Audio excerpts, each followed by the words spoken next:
stage to light the lamp.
Ladies and gentlemen, before the welcome address, let us all stand up for Tamil Thai Vaazhthu.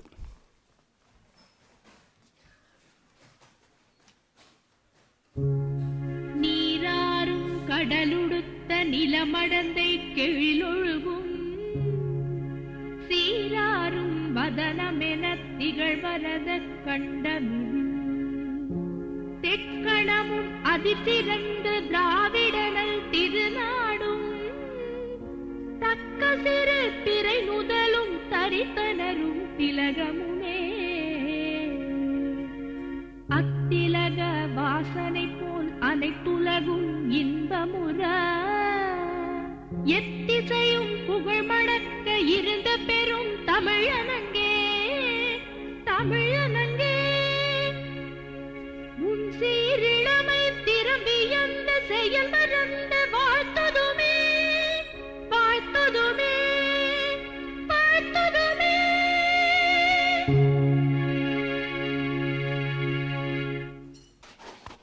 Thank you. I now call upon Sri Mukundan to give the welcome address.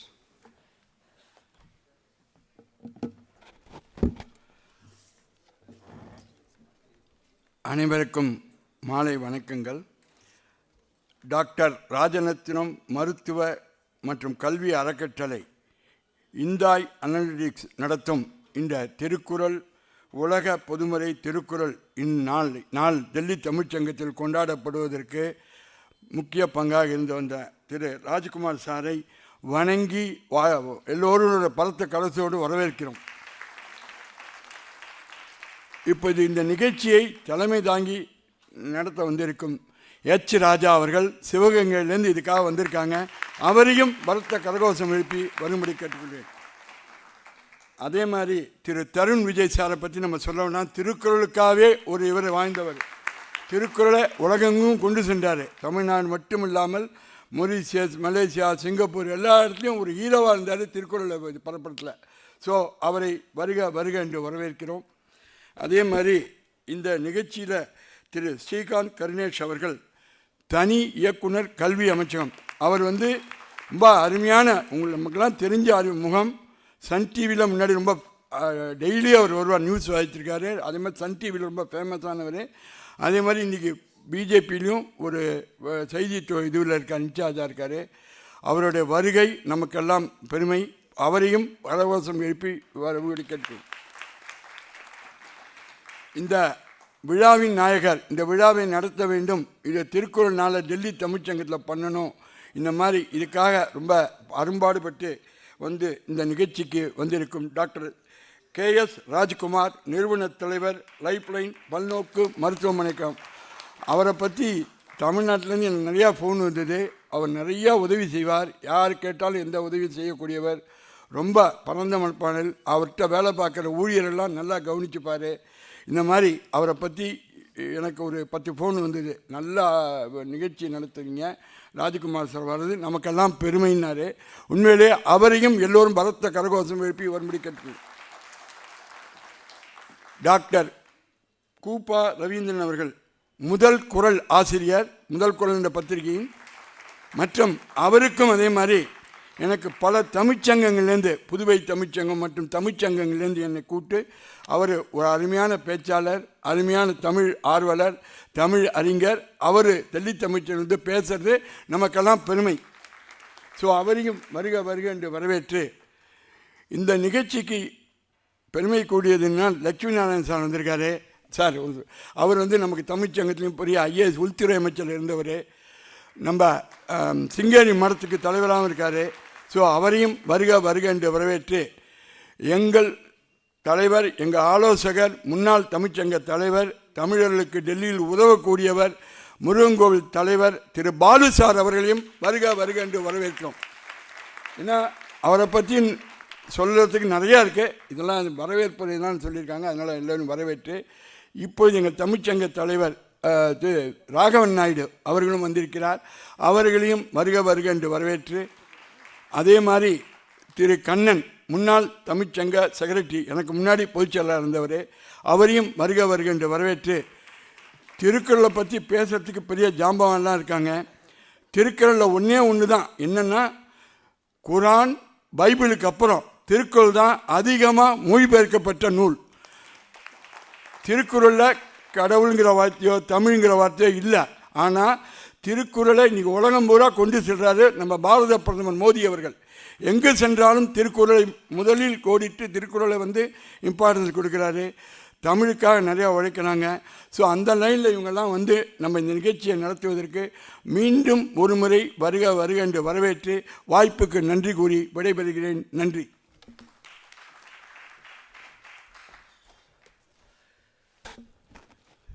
இன்னொரு விஷயம் திரு லக்ஷ்மி நாராயணன் அவர்களை பற்றி, அவர் இந்த ராம் ஜென்மபூமிக்கு ஒரு பெரிய பங்காற்றிருக்கார்.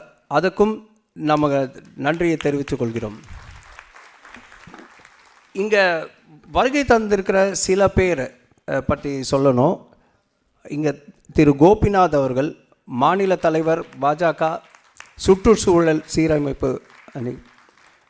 திரு தடா பெரியசாமி அவர்கள்,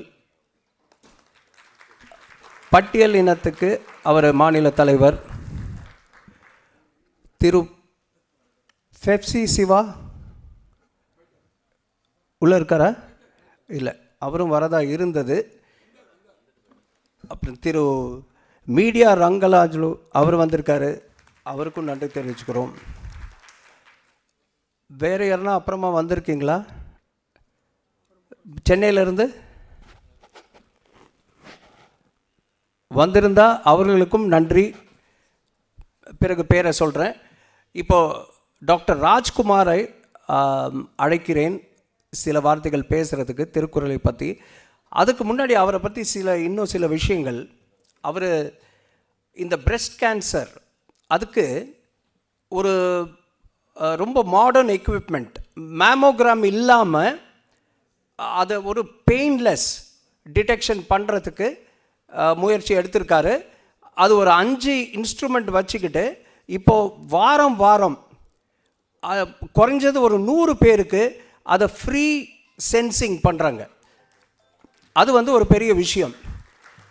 அது இல்லாமல் he is also involved in giving out artificial limbs.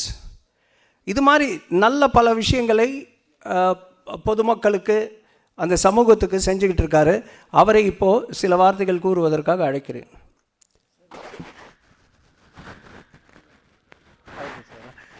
Sorry, அவர் கொஞ்சம் வெளியே போக வேண்டிய இருக்கிறதுனால திரு ஹெச் ராஜா அவர்கள் முதல்ல பேசிடுவார்.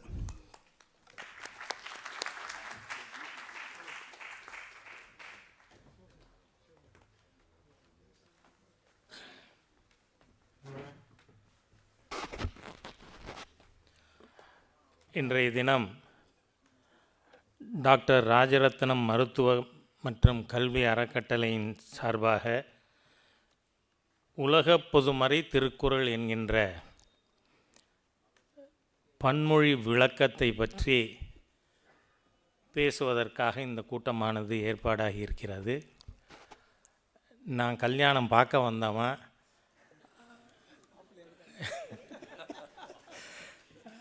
ஆனால் என்னை தலைமையேற்று நடத்தும்படி கேட்டுக்கொண்டவர்கள் அனைவருக்கும் என்னுடைய மனமார்ந்த நன்றியை தெரிவித்துக் கொள்கிறேன்.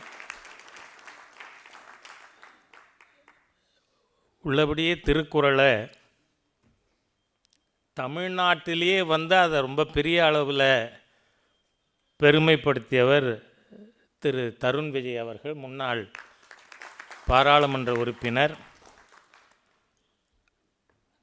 அதே போல் முத்தமிழ் காவலர் திரு கியாபே விஸ்வநாதன் அவர்களுடைய பேரன் இங்கே மேடையில் இருக்கார்.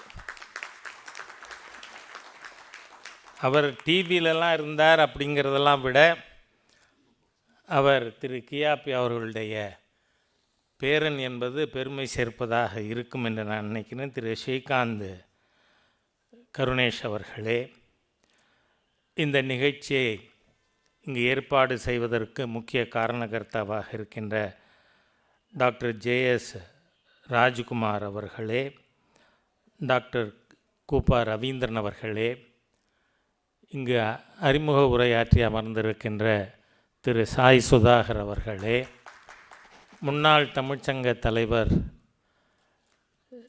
திரு வி பாலசுப்ரமணியம் அவர்களே, எப்பொழுதுமே தமிழ்ச்சங்கத்துக்கு பின்னாடி இருந்து கொண்டு இருக்கின்ற அருமை சகோதரர் முகுந்தன் அவர்களே, சகோதரர்களே, சகோதரிகளே, இந்த டைட்டில் ரொம்ப அழகாக கொடுக்கப்பட்டிருக்கு. உலக பொதுமறை திருக்குறள் அப்படிங்கிற இந்த டைட்டில் ரொம்ப நாள் முன்னாடி இது பற்றி பேசிய பொழுது ஒரு கான்ட்ரவர்சியும் உருவாக்கப்பட்டது தமிழ்நாட்டிலேயே. ஆனால் இந்த உலக பொதுமறை திருக்குறள் நாம் சொல்கிறதுக்கு காரணம் என்ன? நீங்கள் பார்த்தீங்கன்னா வேதம் எழுதியது யார் தெரியாது நமக்கு. வேதங்கள், முன்னடதங்கள் எதுலேயும் எங்கேயாவது ஹிந்துங்கிற வார்த்தை இருக்கா? இல்லை. அதே மாதிரி திருக்குறள்லையும் தமிழுங்கிற வார்த்தை இல்லாமல் இருக்கலாம். ஆனால் இந்த நாட்டினுடைய பண்பாடு, கலாச்சாரம், அதன் அடிப்படையிலான மானுடத்திற்கான தத்துவங்களை திருக்குறளானது நமக்கு தந்திருக்கிறது. அதனால தான் இதை உலக பொதுமறைங்கிறோம். இது இன்ன மதத்தை சேர்ந்தவருக்கு, இன்ன சமுதாயத்தை சேர்ந்தவருக்குன்னு அதில் எதுவும் இல்லை. நீங்கள் பார்த்தா நாம் கோவில்களில் போய் சங்கல்பம் செய்கிறதா இருந்தால் கூட சதுர்வித புருஷார்த்தம்னு சொல்லி அதை நாம் அடையிறதுக்காக ஆண்டவனை பிரார்த்திப்பதாக தான் சங்கல்பம் பண்ணுறோம். அந்த 4 விதமான மானுட குறிக்கோள் அது என்ன? தர்ம, அர்த்த, காம, மோட்சம். அதாவது இது தர்ம, அர்த்த, காம, மோட்சம் என்று வரிசைப்படுத்தவில்லை. தர்மத்தின் அடிப்படையிலே பொருளீட்டல் இருந்தால் நாம் மோட்சங்கிறது இட்ஸ் ஆட்டோமேட்டிக். அதனால தான் தர்ம, அர்த்த, காம, மோட்சம். பொருள் ஈட்டலும் சரி, இன்பம் துய்த்தலும் தர்மத்தின் அடிப்படையில் இருக்க வேண்டும் என்று தான் வள்ளுவர் அறத்துப்பால், பொருள்பால், காமத்துப்பால் என்று 3 சொல்லியிருக்கார். ஆனால் சில பேர் என்ன நினைக்கிறாங்க, அவர் சனாதனவாதி இல்லைன்னு. இந்த உலகத்திலே சனாதனவாதின்னு ஒருத்தர் சொல்லணும்னா வள்ளுவர்னு நம்ம உடனடியாக சொல்லிடலாம். அவர் சனாதனவாதிகள் தர்மார்த்த காம மோட்சம் என்று சொல்லுவார்கள். ஆனால் வள்ளுவர் மோட்சத்தை விட்டு விட்டாரே அப்படின்னு சொல்லக்கூடியவர்கள் உண்டு. வள்ளுவர் மோட்சத்தை விடவில்லை. அதுக்கு காரணம் நான் ஏற்கனவே சொன்னது தான். தர்மத்தின் வழியிலே பொருளீட்டல், தர்மத்தின் வழியிலே இன்பம் துய்த்தல், இது ரெண்டும் இருக்குமானால் மோட்சங்கிறது இட் இஸ் ஆட்டோமேட்டிக். அதனால் அதுக்கு தனியாக ஒரு பால் இருக்க வேண்டும் என்ற அவசியம் இல்லை. இருந்தாலும் வள்ளுவர் அந்த மோட்சத்தை பற்றி முதல் அத்தியாயத்திலேயே சொல்லிவிட்டார். பிறவி பெருங்கடல் நீந்துவர் நீந்தார் இறைவன் அடி சேராதார். அப்போ மோட்சங்கிறது என்ன? பிறவி பெருங்கடல் நீந்துவது. அந்த இதுக்கு நீந்தாதவர் மோட்சத்தை அடைய முடியாது. பிறவி பெருங்கடல் நீந்துவர் நீந்தார் இறைவனடி சேராதார் அப்படின்னு சொல்லி இந்த தர்மார்த்த காம மோட்சம் என்கின்ற மானுட குறிக்கோளை தன்னுடைய புத்தகத்தினுடைய ஸ்ட்ரக்சரைசிங்கே பேஸ்ட் ஆன் சனாதன தர்மா. அந்த அளவுக்கு அதுதான் இந்த தேசத்தினுடைய பரிச்சயம், அடையாளம். ஆகவே அதை கொண்டுதான் திருவள்ளுவர் தன்னுடைய நூலையே வடிவமைத்திருக்கிறார். ஆகவே ஒரு பொருத்தமான தலைப்பு உலக பொதுமறை திருக்குறள் என்று இங்கு சொல்லப்பட்டிருக்கிறது. நான் ஆடியன்ஸாக கேட்கணுங்கிறதுக்காக தான் வந்தேன். மத்தியானம் கூட டாக்டரை பார்த்த பொழுது சொன்னேன். நான் நமக்கு முன்னாள் பாராளுமன்ற உறுப்பினர் திரு தருண் விஜய் அவர்கள் இங்கே வர்றாருன்னு தெரியாது.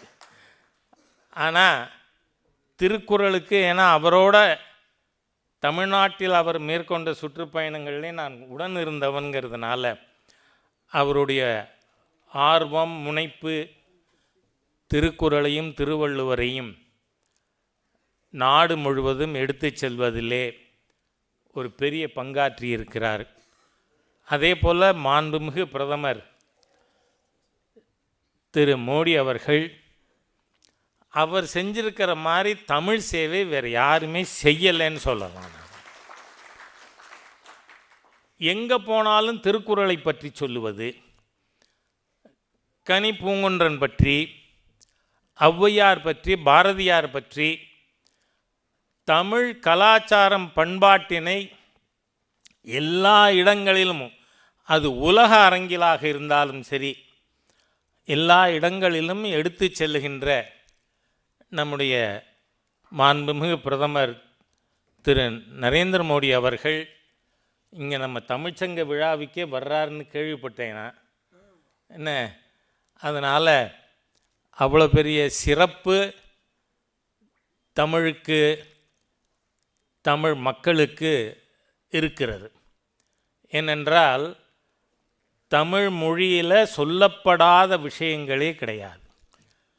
அனைத்து விஷயங்களும் நம்முடைய கலாச்சாரம் பண்பாட்டினை உலகுக்கு அறியச் செய்வதற்காக நம்முடைய முன்னோர்கள் செய்திருக்கிறார்கள். அதை நம்ம டில்லி தமிழ்ச்சங்கமும் இன்றைக்கி குறிப்பாக நான் டாக்டர் ராஜரத்னம் அவர்களை மனதார பாராட்ட விரும்புகிறேன். காரணம், இந்த தலைப்பிலே தமிழ்ச்சங்கத்திலே ஒரு நிகழ்ச்சிக்கு ஏற்பாடு செய்திருப்பது சால பொருத்தமானதாக இருக்கிறது. எனவே ரொம்ப நேரம் பேச வேண்டிய அவசியம் இல்லை. எப்படி வள்ளுவர் ஒரு குறளுக்கும் 7 சொற்கள் தான், அதன் மூலமாக அது 2 வரின்னு கூட சொல்ல முடியாது, 1.25 வரி தான். ஆகவே அப்படி சுருக்கமாக ஒவ்வொன்றையும் சொல்லி நமக்கு புரிய செய்திருக்கின்ற வள்ளுவர் பெருந்தகையினுடைய இந்த செய்தியானது எல்லா மக்களையும் சென்றடைய வேண்டும். அதனால்தான் பல்வேறு மொழிகளில் திருக்குறளானது மொழிபெயர்க்கப்பட்டிருக்கிறது. அதற்கு பல்வேறு மாநில அரசாங்கங்களும் உறுதுணையாக இருந்திருக்கிறது. ஆகவே அனைவருக்கும், இதுக்காக தங்களுடைய பங்காற்றிய அனைவருக்கும் என்னுடைய இதயபூர்வமான நன்றியை தெரிவித்து வார்த்தைகளை நிறைவு செய்கிறேன். வணக்கம்.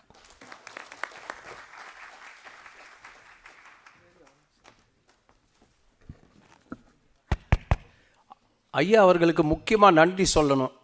ஏன்னா எவ்வளோ சொன்னாலும் அது பொருந்தாது, பத்தாது. ஏன்னா அவர் சொன்ன மாதிரி அவர் பார்க்குறதுக்கு தான் வரதா இருந்தது. அவரையே தலைமை தாங்க வச்சோம். அது கடைசி நிமிஷத்தில் அவரை வேண்டுகோள் இணங்கி அவர் செஞ்சார். அதுக்கு பெரிய நன்றி. அவருக்கு ஒரு சிறு மரியாதை செய்யப்படுகிறது. இப்போ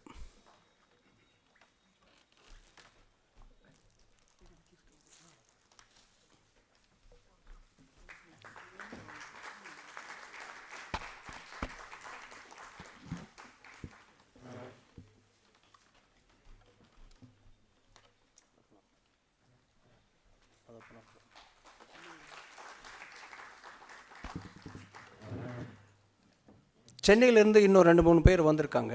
அவங்கள பற்றியும் சொல்லணும். திரு கார்த்திக் கோபிநாத், அவர் மிகவும் பிரபலமானவர், மீடியாவில் அவர் கொஞ்சம் பிரபலமானவர். அப்புறம் திரு பாலசுப்ரமணியம் அவர்கள், அன்பாக ரிலையன்ஸ் பாலு என்று அழைக்கப்படுபவர், அவருக்கும் நன்றி இங்கே வருகை தந்ததுக்கு. அப்புறம் இன்னொரு முக்கியமான ஒரு ஆளுக்கு நாங்கள் நன்றி சொல்லணும், ஒரு பர்சனுக்கு. அவர் திரு பரத் கோபு அவர்கள். இந்த நிகழ்ச்சி நடத்துறதுக்கு அவர் எங்களுக்கு ஒரு பெரிய உந்துதலாக இருந்தவர். அதுக்காக அவருக்கு நன்றி. Can you please get up? So ஐயா சொன்ன மாதிரி இது ஒரு சனாதனமான விஷயந்தான். அதை பற்றி இப்போ திரு ராஜ்குமார் அவர்கள் பேசுவார்.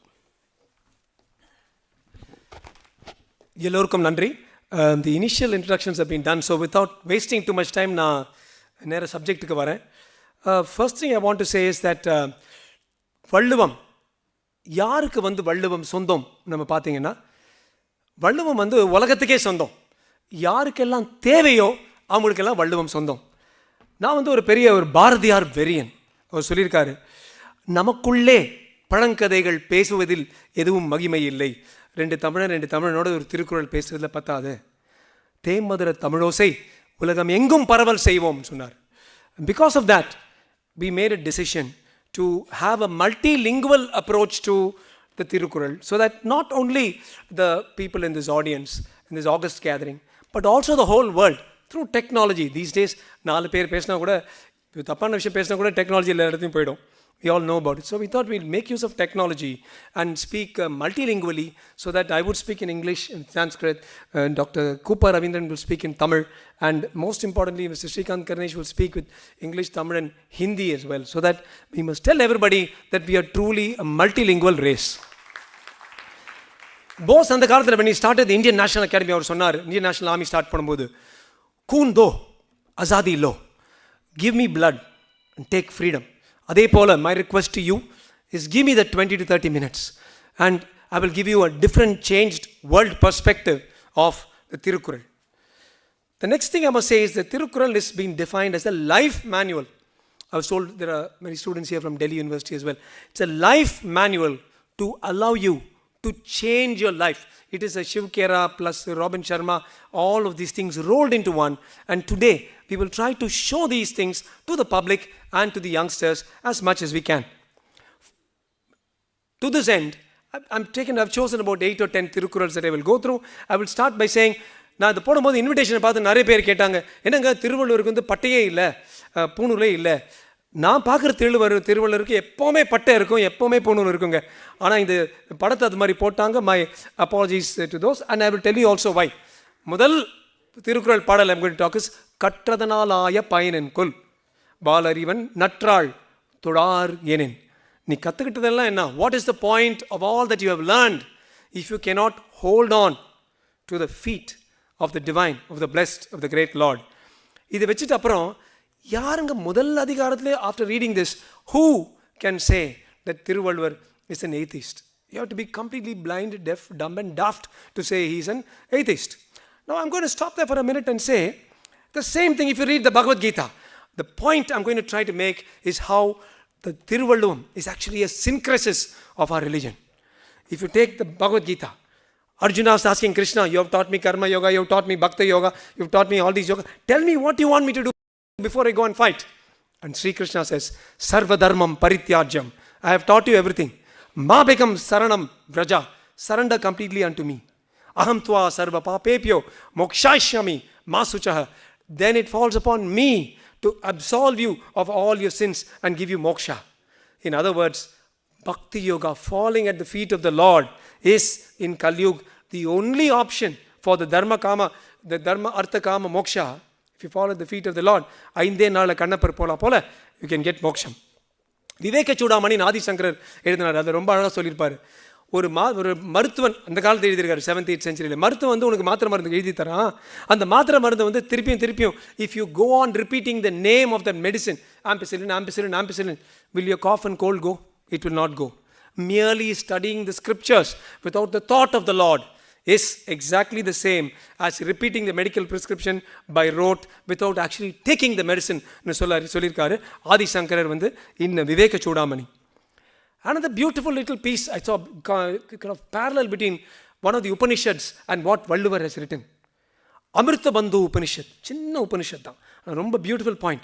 அதில் கடைசி சாப்டர் எல்லாம் கற்றுக் கொடுத்துறப்ப சொல்லுவான், கிரந்தோ அபியஸ்யா, after reading all the great sacred scriptures, மேதாவி, இதெல்லாம் படித்த ஒரு மேதாவி, a man who has read all these, ஞான விஞ்ஞான தத்பர, who wants to know the truth of knowledge and wisdom, what will he do after reading all the scriptures? Palamiva dhanyarti, in order to separate the chaff from the grain, dhanyati, what will he do? அதே கிரந்தத்தை எடுத்து, கிரந்த தியஜேத கிரந்த அசசேதாக, அதே கிரந்தத்தை எடுத்து தூக்கி போட்டுருவான் என்று சொல்கிறது அமிர்த பந்து Upanishad. The scriptures, all that we read is only a way to get to God, and that is exactly what Valluvar is saying. கட்டதனாலாய பயன் என்கொள், Valarivan நற்றாள் தொழாரெனின். In 1890s, Swami Vivekananda gave a series of lectures in Madras that changed Hinduism in Tamil Nadu. In one of those lectures, he says, let me show you the way to God through the scriptures. And solid, he says, Yatro Vedi Avedo Bhavati. உனக்கு வழியில் போயிட்டு போகிறதுக்கு, your wayfarer, your journeyman is the Veda. But once you reach the destination, you become Avedic. Leave the Vedas because you don't need the Vedas, because you reach God. And this is how the Upanishads, and this is from the Brihadaranyaka Upanishad, everything comes together in this 7, sir சொன்னார் ராஜா sir, 7 சொற்கள்லையே அவ்வளோ அழகாக வள்ளுவர் சொல்லிட்டார்.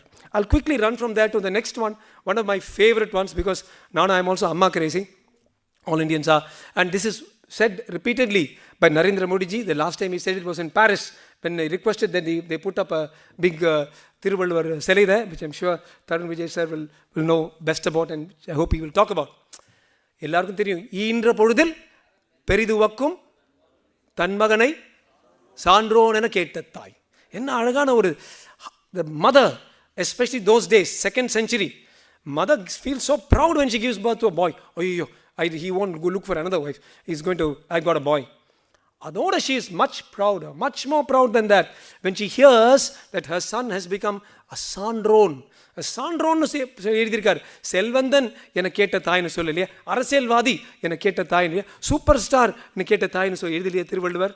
Because every mother wants her son to be wise, loved and respected, not necessarily just a superstar. Sir, we are Tamil people. இங்கே எங்கள் front ரோவில் பாருங்கள், Reliance Balasubramaniam sir இருக்கார். அவங்க பண்ண charity we can go on talking about it.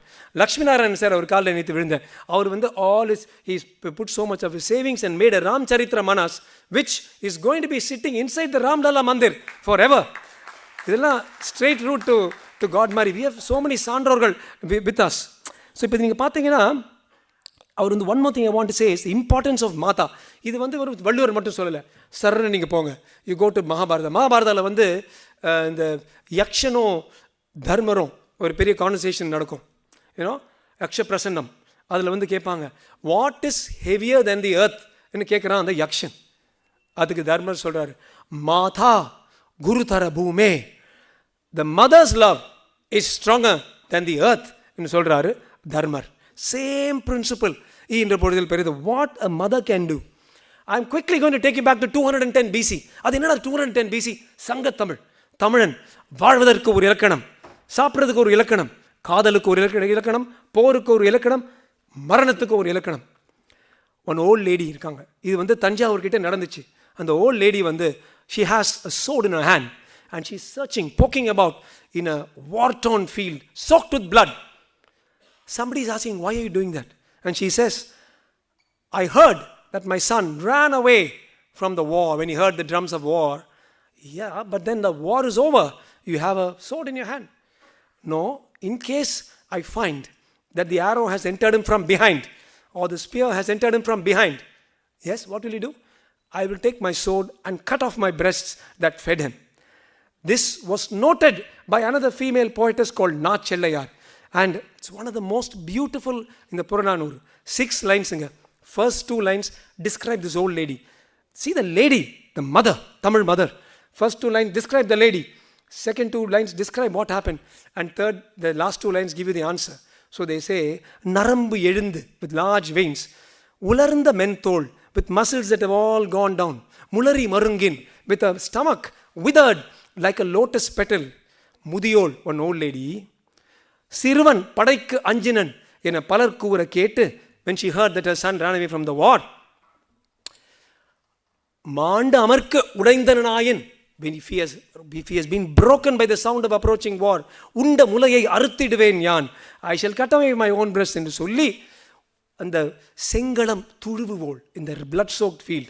And the last line is the most beautiful, because the poetess 210 BC does not even tell us that the mother saw him with the spear going in the front or in the back. She just says, சிதைந்து வேறாகிய படுமகன் காணு, seeing her son butchered and quartered and lying down on the field. And the last line is, ஈன்ற ஞான்றுடன் பெரிது உவந்தனளே. She was even happier than the day she gave birth to him. And this is the same principle that Valluvar, this is the Tamil Thai. This is the Thai that we had. Not the Thai who says, make as much money as you want in Tasmac, and then if the ED comes to you, say you have chest pain and go off into hospital. அப்படி சொல்லலாம் நம்ம தமிழ் தாய்.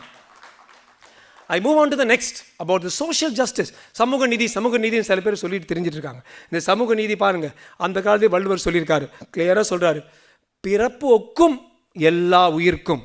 Everybody is equal by birth. சிறப்பு ஒவ்வா, how a person develops some greatness is செய்தொழில் வேற்றுமையான். நீ உன்னுடைய வேலை நீ சரியா பண்ணா உனக்கு அந்த சிறப்பு கிடைக்கும். I'm going to take you back to 2000 years ago to Rome, where one of the greatest Roman emperors was a guy called Marcus Aurelius. He founded a school of philosophy called Stoicism, Stoic. And he has written about how, he said, I'm an emperor, but I will just do my job as an emperor. He was emperor of all that he saw. I will just do my job properly and I will die. Parallel book written by another person called Epictetus. I will do my job as well as I can and I will die. The beauty was, Marcus Aurelius was an emperor. Epictetus was a slave. He was a slave in the same Roman Empire. Both of them have written the same set of principles that founded Stoicism. So, everybody is same. Hindi ரொம்ப அழகா சொல்லுவாங்க, शतरंज के खेल के बाद, after the game of chess, राजा और सिपाही एक ही डिब्बा में जाएगा. Both the king and the pawn, எல்லாரும் இல்லை நம்ம ரஜினிகாந்த் சொல்கிற மாதிரி எல்லாம் சிறிது நேரம் தான் தலைவா என்று சொல்கிற மாதிரி தான். It's the same thing. And that's a principle of that. Moving on to the next kural, about next 2-3 kurals are about inner cleanliness. Very, very important. வெறும் கால் மட்டும் கழுவிட்டு சனியன் வந்துட்டு போய் வீட்டுக்குன்னு சொல்லிட்டு உள்ளே போய் கெட்ட விஷயம் பண்ணுறோம்னா நல்ல மனத்து கண் மாசிலன்னாதல் அனைத்து அரண் ஆகுல நீர பிற. ஒருவன் மனதை வந்து தூய்மையாக வச்சுக்கிறானா, is a man able to keep his heart pure. All other qualities, agula neera means qualities of arbatam are just for show. Let me quickly take you back 50, 60, 70 years, nearly 100 years. There's a man who was not a smoker, not a drinker. He was a vegan or a vegetarian like me. And then he had only one lady, etc., etc. The matta qualities la paatha he was okay. He used to go to church. But he caused the death of 50 million people. His name, Adolf Hitler. What is the point of saying, I don't smoke, I don't drink, I don't go to the club, but I can just kill all the Jews? Manathu kan maasilanathan. Repeatedly, Valluvam says, ராஜா அண்ணன் சொன்ன போல வள்ளுவம் 2-3 இடத்த சொல்கிறாரு, 3 விஷயத்தை நீ avoid பண்ணினா எல்லாம் சரியாக போய்டுன்னு. காமம், குரோதம் அண்ட் தென் மயக்கம். அண்ட் த சேம் திங் காம், குரோத், அஞ்ஞான் என்று சொல்லுவாங்க உபனிஷத்ஸில். And all the 3, if you go to Buddhism, all the 3, the common stem is desire and I-ness, I-ன்னு சொல்கிறது. And he again and again he talks about that. One last little example for மனத்துக்கண் மாசிலநாதன். If you go to Mahabharata, Vidura நீதின்னு ஒரு நீதி இருக்குது. Vidura was once asked, நீ என்னப்பா, you're eating the salt of Duryodhana, but you're always siding for Dharma. He said, I'll show you why. He called Dharma and said, go to Hastinapur, come back at 6 o'clock with one bad man. He called Duryodhana, go to Hastinapur, come back at 6 o'clock with one good man. 6 o'clock, both of them came back alone. Duryodhana said, everybody is a rogue. I think I'm the only good fellow. And Dharma said, everybody looks nice. I think I'm the only bad fellow. And this, Vidura said, this is why I support Dharma and I don't support Duryodhana, because his heart is so pure that he is only able to see the good in people. And that is what Valluvam says, Manathu kan maasilanadal anaithu aran agula neera pira. Apdi I'm moving on to another favorite one of mine, Aram. Tamil Aram nu solronga. But in English, there's no direct alternative word for aram. The closest is righteousness, but in Sanskrit, dharma, the concepts of dharma and the concepts of aram are nearly the same. So somebody asked Valluvar, "Arey boss, tell me about aram." So he says, "I won't tell you what aram is.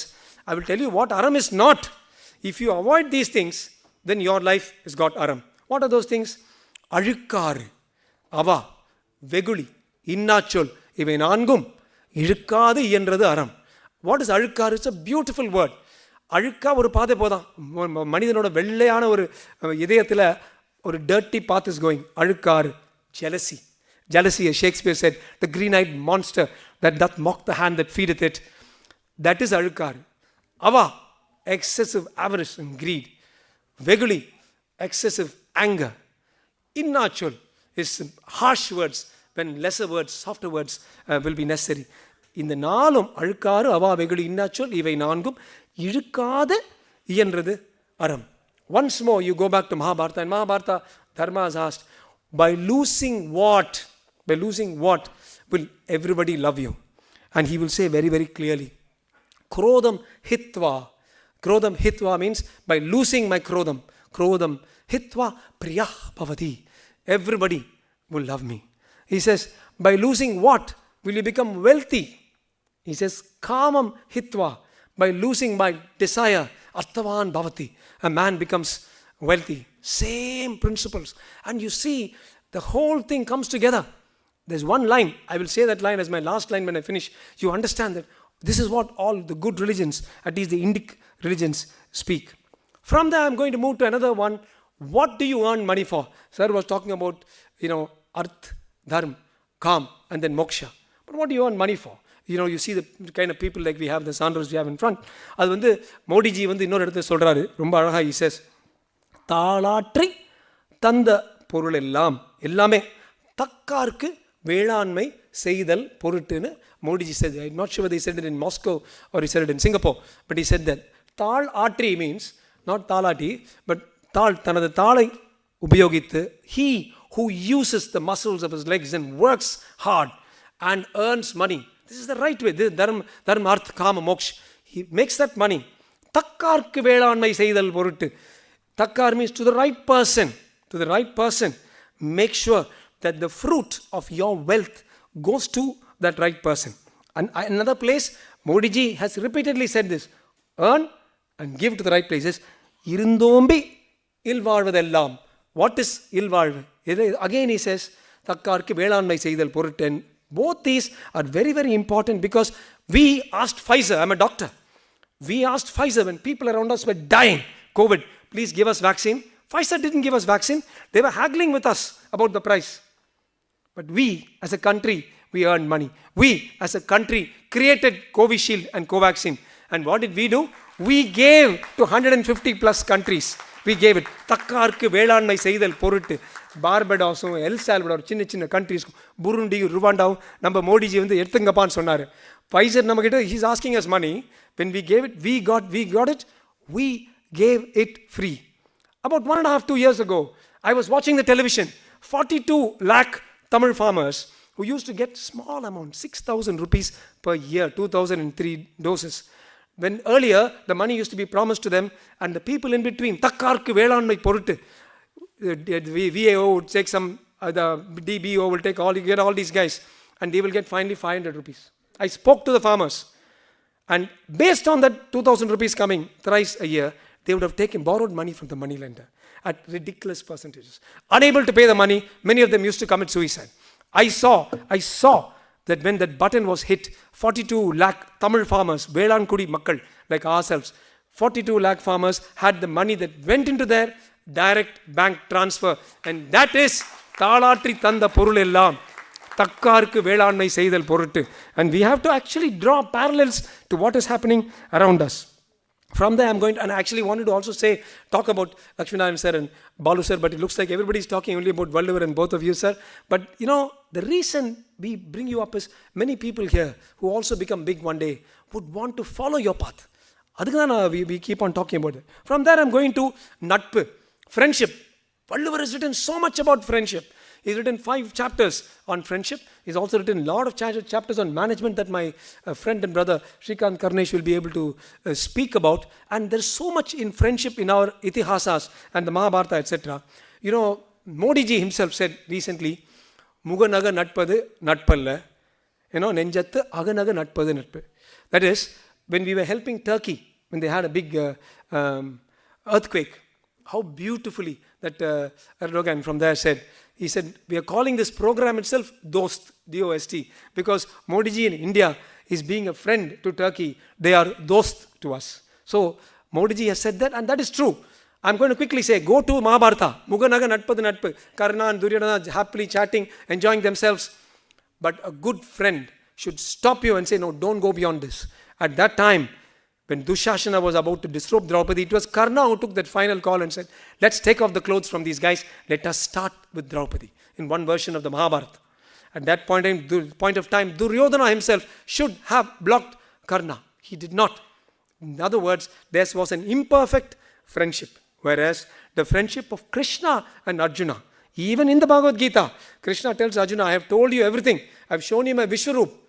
Hereafter, it's up to your decision, because you have to decide, do you want to go and fight your relatives or not? I can only advise you, boss. I can't tell you more than that. So, I'm here standing here in a Veshti and Dhoti because I'm proud. I'm part of Bharat. I'm proud. I'm from Tamil Nadu. Tamil and I'm also proud to be a Hindu. And I am wearing a satta and veshti, and I can tell you it's very difficult for a Madrasi used to the heat of, in Chennai, we've got only hotter and hottest. We don't have a cold like this Delhi. Coming and standing and showing off in a dhoti, I can assure you it is very difficult. But that leads me to Valluvar's next Valluvam, which says, in case the danger with the dhoti compared to jeans, etc., is dhotis may fall. You see? And Valluvar has written, no, don't worry, I'm not going to give any demonstration here. But Valluvar has written, if your dhoti falls, or is about to fall, your hand will rush to your dhoti to grab it. Exactly like that. When your friend is having a problem, a true friend, you should rush and help him. Like a person, actually there's some controversy, because idandavan means somebody who's it's fallen off already. The deed is done. Then the hand will go and just stand here or stand below, whatever. But the hand will go to support, whether it's before the act, during the act, or regrettably after the act. So, udukkai irandavan kai pola aangu, idukkan kalaivadam natpu. Idukkan is trouble. True friendship will immediately move to help and move off. Like Arjuna and Krishna, when the astra was coming from Karna, Arjuna thought quickly and dropped the chariot, and he took off his top, but he didn't take off his head.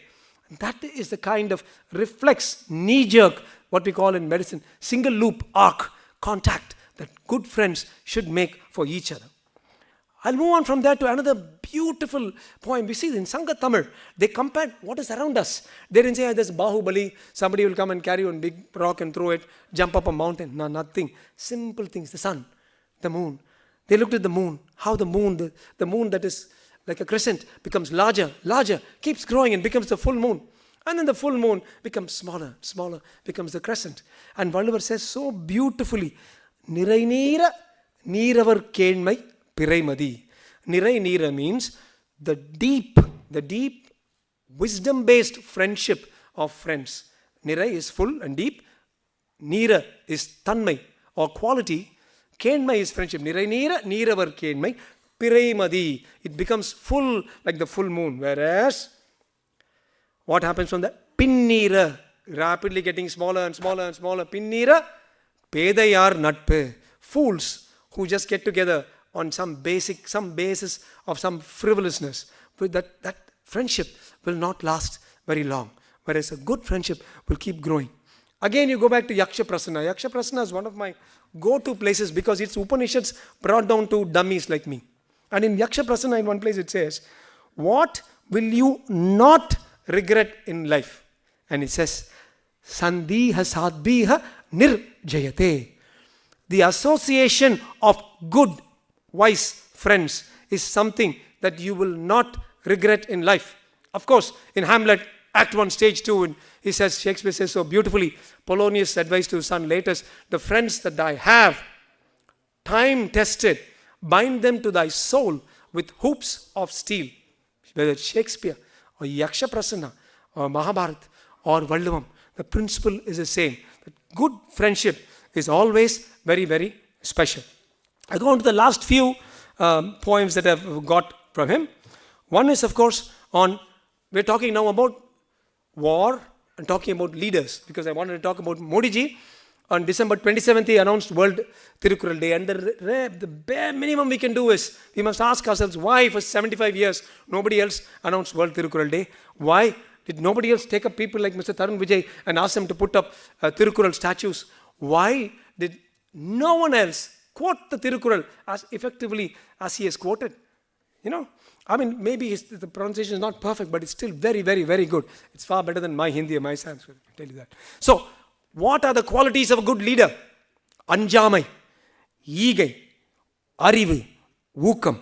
நான்கும் எஞ்சாமை வேந்தற்கு இயல்பை. Anjamai, unafraid. A lot of my students studying in Ukraine, who now come back, medical students, their parents were crying, torn apart when there was war. One man walked in, Narendra Bhai Modi. He said, stop the damn war. I want my chaps back. If you look at Operation Ganga, Operation Kaveri, I want our students back. And every one of those students, save one who was hit in the first day of shelling, one boy from Kerala, every one of those students was brought back to their parents. We just we just look at it as a casual newspaper cutting. You talk to one of those parents, as I have. You talk to some of those boys, like I have. And you will understand the terror that these boys were living in. Especially on the second day of war, one boy died. They were terror. And that takes, what does it take? Fearlessness.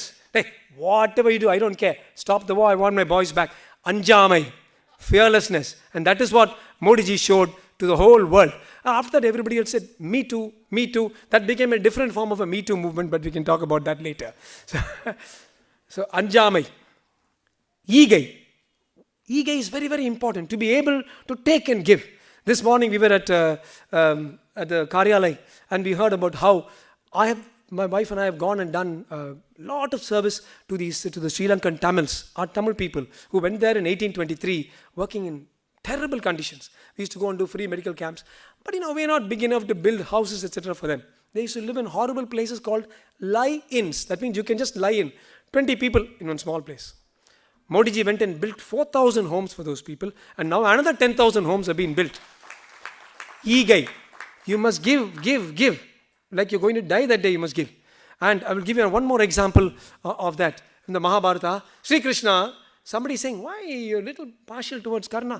He says, he's got some good qualities, I'll show you. He calls Karna and Arjuna and says, both of you go and distribute my wealth. So Arjuna first goes and he distributes Sri Krishna's wealth. He gives little bit. He's going on giving, and Sri Krishna's wealth is undiminished. Then Sri Krishna says, he calls Karna and says, Karan, you go and give that. This is my wealth.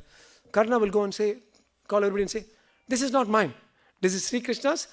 All of you take it, and he will just walk away from there. And within 30 seconds, he does what Arjuna could not do in several days. He did not have any claim to that. He says, just give and go. And that dharmic ஈகை or charity, only one man in the Mahabharata.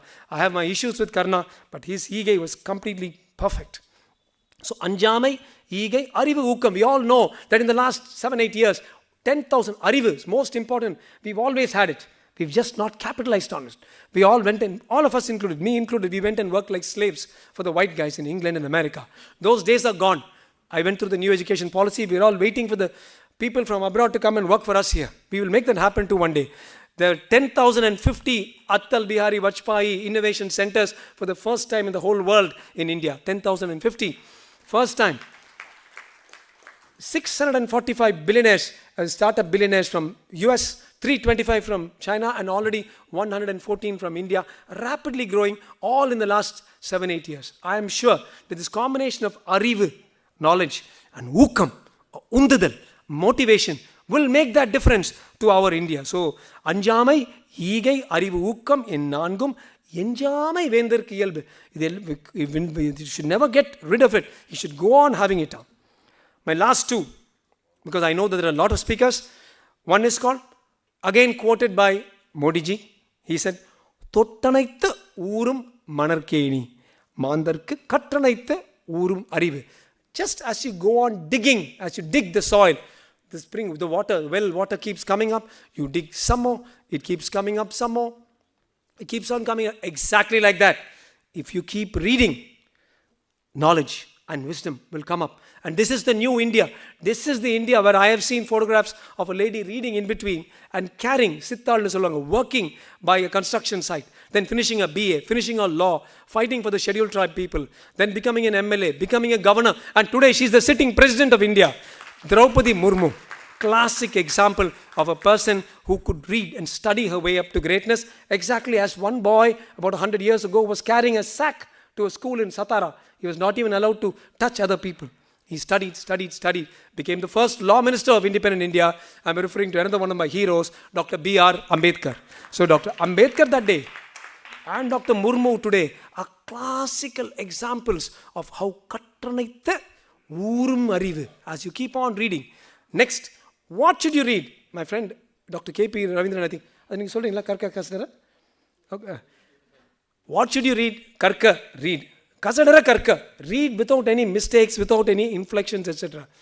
Katravai katraben, after you read the right thing, nirka adarku taga. So just by reading, I'm reading Filmfare, I'm reading Star and Style, I'm going to do a startup, you won't do a startup.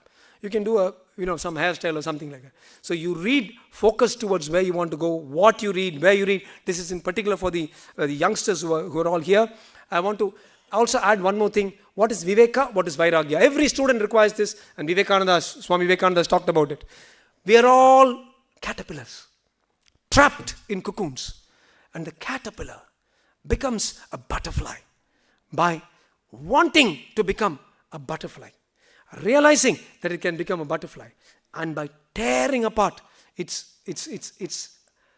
attachments to the cocoon, and it goes. And once it realizes, that is Viveka. And once it leaves its attachments to the cocoon and grows, that is Vairagya. Every student, every startup, every entrepreneur, why? Every doctor starting a hospital needs this Viveka and Vairagya for the caterpillar to become the butterfly. And that is what he said when he said, Thottanaithu oorum madarkeni maandarku kattanaithu oorum arivu. Kadasiya நான் சொல்றேங்க. The last one, which another 3-4 minutes, okay? 3-4 minutes, okay? Right. So this is a very difficult one. I'm going to challenge you because Socrates said, if you want to hold an audience, don't leave them with answers. Leave them with questions. And this last one, I'm going to leave you with some questions. One question at least. Beautiful one that Valluvar wrote. He said, Yan yenadu endra serkaruppan vanorku uyar pugum. That means, he who is able to cut the ties, the madnesses, the delusion of Yan, that is me, Yanadu, oh, this is mine. This is what Vivekananda has said in the Marina Beach. He said, can you get rid of I, me, mine? We are all sitting here, every one of us. Oh, I'm feeling cold. This is here. Oh, I wanted to take a photo with Mr. Annamalai. Will I get a photo with Mr. Raja? Our 89, 90, 95, 99% of our thoughts are only around this body consciousness. What happens to us? Is my hairstyle good? Is somebody looking at me? Is my job good? My. It's an incessant hum that people live with in modern life. I, me, and mine. And whether you read Viveka Chudamani, whether you read Amritabandha Upanishad, or whether you read Swami Vivekananda, he says, can you? And this is what I want to leave you with. Can you get rid of that delusion of I? And again, go back to the Yaksha Prasana, and he says, by losing what will everybody love you? Another one he says, Manam hitva priyaho bhavati. If you, manam is I, me, you. Now everybody can get there. If we can get rid of this, I know in politics is very difficult, but if we can get rid of this I, me, mine, what happens is you evolve and become a completely different person. Somebody asked Chinmayananda, I want peace. He said, you want peace? Yeah. Do one thing. First you get rid of that I. It will be want peace. Then you get rid of your desire, kambi, want.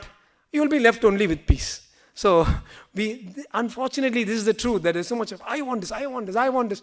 And going after I, as Buddha said, the path to suffering is the path that keeps I as the goal. The path to peace and happiness is the one that leaves I behind and goes off. I have done 10 or 12 Kurals and have a lot of other good speakers, but I want to end by saying very, very important statement from one of the Upanishads that says, Ekam Sat, only one thing is the truth. Bahuta Vipra Vadanti. But wise men call it by different names. These wise men could be Swami Vivekananda, they could be the seers who wrote the Brihadaranyaka Upanishads or the other Upanishads, or it could be Valdavar. Let us promise to take the beauty of Valdavam, not just to our Tamil people, but across to the country first and then to the rest of the world, because I can see that our Honorable Prime Minister is doing a fantastic job of it. So once more I would say, Varga Valdavam, Varga Tamil, Varga Bharadam, Varga Modi. Thank you all for a very patient listening. Jai Hind.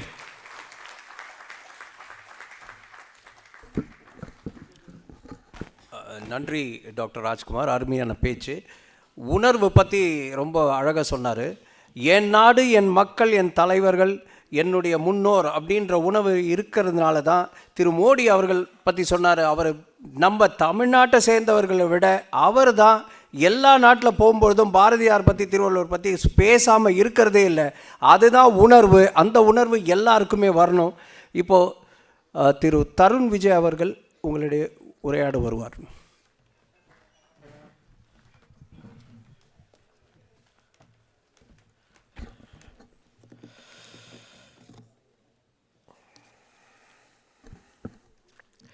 அகர முதல ஏதுத்தே எல்லாம் ஆதி பகவான் முதேற்ற உலக.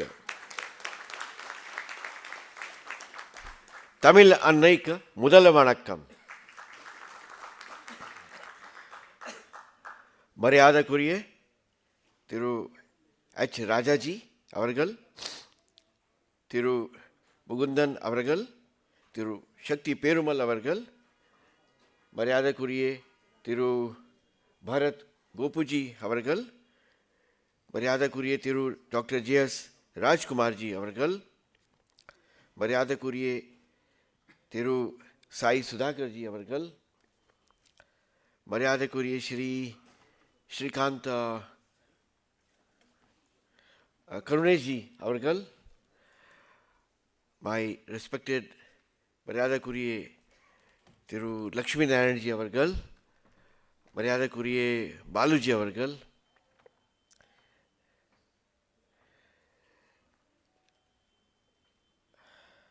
என் ஒரு நிறம் மேலான அம்பு தமிழ் சகோதர சகோதரிகளை, அன்னார் வரைக்கும் உங்கள் சகோதரன் தமிழ் தருண் விஜயின் தமிழ் வணக்கம்.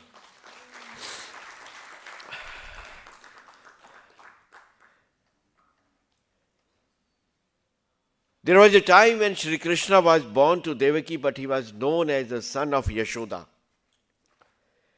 It might be true that I am born in Uttarakhand, but I will always be remembered as a humble son of Tamil Annai.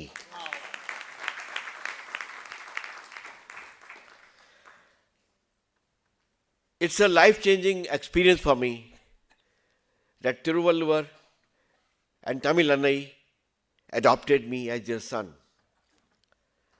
There is no India. There is no greatness of India.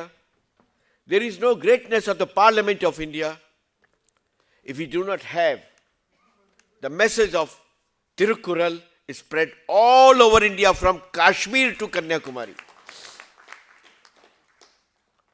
I have said in my Rajya Sabha speech a few years before that, friends, India is not just Shivaji, Rana Pratap.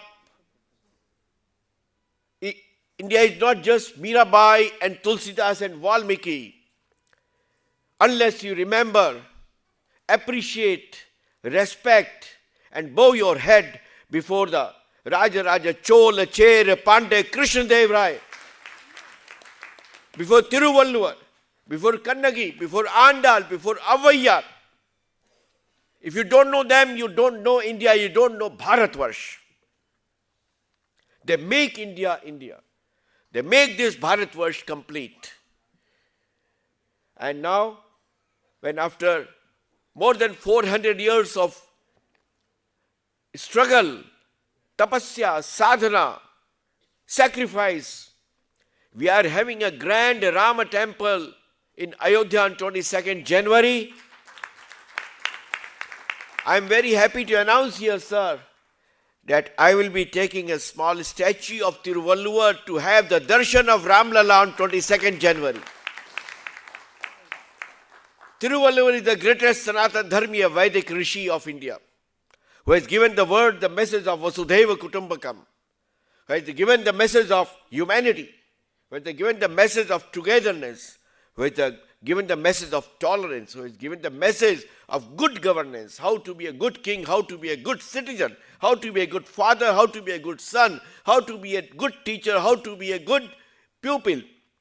If we have the honor and the great moment that Sri Ram Lalla temple is being inaugurated on 22nd January, we will see, I have got this special invitation to attend the function. I will see that my Ayya Thiruvallur also had the darshan of Sri Ram Lalla on 22nd January. I'm not going to take much time, but I must say that Thirukkural is the greatest gift to the mankind from Aryavarta, from the Vedic Rishis. There have been a lot of speeches, and Rajaji and Dr. Rajkumar ji mesmerized us with their knowledge and devotion for Thirukkural. Not much is to be spoken about it. But here is the people who speak about the highest ideals of Dharma. But when it comes to social discrimination, they prove worse than any barbaric or savage person and treat their own people with hatred and with untouchability. That's the reason the RSS chief has said that there should not be any two-glass system. There should not be any two-crematorium system. There should not be a two-well system. Everyone must be equal in the eyes of God, in the eyes of every single person.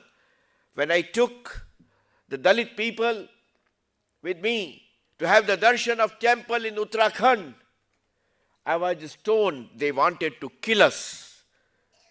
I had 9 stitches on my head, and I had to be in the hospital for 2 months, only for the one inverted comma crime that I took the so-called Dalits or scheduled caste people with me to have the darshan of Bhagwan Rama in Uttarakhand. After that incident, I am happy to announce that no temple in Uttarakhand has been able to close the doors for any Hindu, whether scheduled caste, scheduled tribe, or any caste, because God says that there is no biggest sin if you discriminate between a human and human on the basis of this caste, creed, and small things. As Rajaji was saying that in Gita also, Bhagavan Shri Krishna has said, Chatur Varnayam Maya Srishti, Gun Karma Vibhagashaha. This caste system is the biggest sin that we commit, and if we have to eradicate the discrimination and bring in social harmony, then Thiruvallur and Thirukkural, following it, is the only way out, no other way out. Friends, there has been a lot of historical blunders, as the Prime Minister Narendra Modi has also said, that this is the time to correct the historical blunders and prejudices of the historians.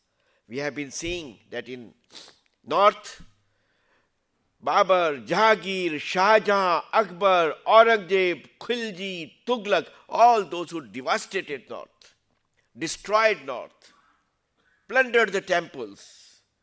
Their life sketches are taught, but those who built the greatest naval empires, like Raja Chola, Chera, Pandyas, Krishnadevarayas, they are not taught. I have the honor to say that I am the first humble servant of Tamil Annai who presented the portrait of Rajendra Chola to Madgaon Dock, and the two Chief Minister of Maharashtra and the Governor of Maharashtra from South, they both received it and put up that big portrait in Madgaon Dock. First time in the history of India.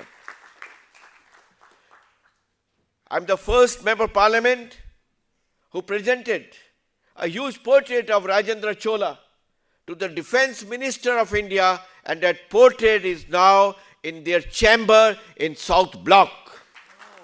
First person. If you don't have Rajendra Chola, you don't understand India. The greatest naval emperor of the world. I had the honor that first time after 1947, a Thirukkural conference was held inside the Parliament House of India. And that was the first instance in the last several decades that all party leaders shared the same dais. There was Samajwadi Party, there was BSP, there was DMK leader, there was ADMK leader, there was BJP leaders like Smriti Iraniji, Venkaiah Naidu, there were Congress leaders on the same dais, with the top RSS leaders like Dr. Krishna Gopalji and respected Dattatreya Hosbaleji. When Venkaiah rose to speak, he said, this is a miracle. And Communist Party leaders like Raja, on the same dais, when Venkaiah rose to speak, he said, Tarun, Vijay, you have done a miracle. Even in Tamil Nadu, even in a marriage, when a DMK person says that a BJP person is going there, he won't go to the stage till he leaves, even in a marriage. But here, inside the Parliament House, Thiruvallur has brought all different factions of the Indian political scenario together on one dais. Together on one dais.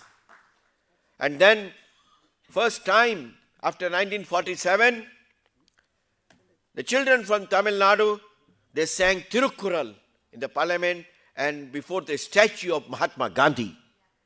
It was such a wonderful goosebump moment. Then next evening, the then President of India, Shri Pranab Mukherjee sir, he invited all those delegates from Tamil Nadu to Rashtrapati Bhavan, and very humbly, I must say that under the leadership of your own younger brother, Rashtrapati Bhavan reverberated with the singing of Thirukkural inside Rashtrapati Bhavan before President of India. First time. But much has to be done. I have traveled more than 500 universities, from Kashmir to Malaysia to Singapore, to Washington to New York to London. And wherever I had been, whether it's Capitol Hill or whether it's New York's Fifth Avenue, I have taken Thiruvallur and Thirukkural with me, always. And I was the first person to present a huge portrait of Thiruvallur to the Speaker of French Parliament in Paris.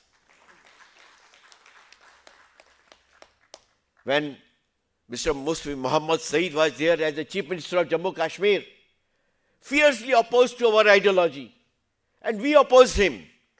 But I said that here I am bringing the statue and a portrait of Thiruvallur, who has united humanity world over. You must receive it from me and see that Thirukkural is taught in the curriculum of Kashmir University. He invited me to his house. In the presence of Mehbooba Muftiji, he received the huge portrait of Thiruvallur and promised me that, Tarunji, this is a great cause. So Thiruvallur unites everyone. Beyond, across all ideological differences. That's the need of the hour when the world is fighting hate, intolerance, Talibanism. There is kind of a Hamas, what we see, kind of a barbaric wars and attacks. We see there only Thiruvallur and Thirukkural can bring peace to this burning humanity in the world. Let the people send Thirukkural missionaries like King Emperor Ashoka sent his two children with the message of Buddha, and the world was accepting the teachings of Buddha. The same way, let the missionaries of Tamil Nadu, let the missionaries of Thirukkural, just a Thirukkural in their pocket and dedication in their heart, go across the globe spreading the message of Thirukkural that will be the greatest service to humanity by the people of India. With these words, I say I am very much honored and privileged.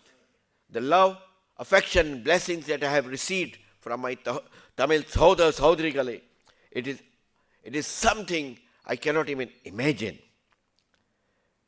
I feel totally humbled, and I am very grateful to the organizers that they invited me to share my views, and I am requesting you that let the next Thirukkural conference be held in Uttarakhand Devbhumi. Let the people of Devbhumi, where millions and millions of people come for Ganga, Yamuna, for Badri, Kedar, for Gangotri, Yamunotri, for Rishikesh, let them also have the darshan of Tiruvalluvar in the middle of the city of Dehradun. And let that happen with the help of all our elders here. Nandri, Vanakkam, Ramba Santosha. Volga Tamil, Volarga Tamil.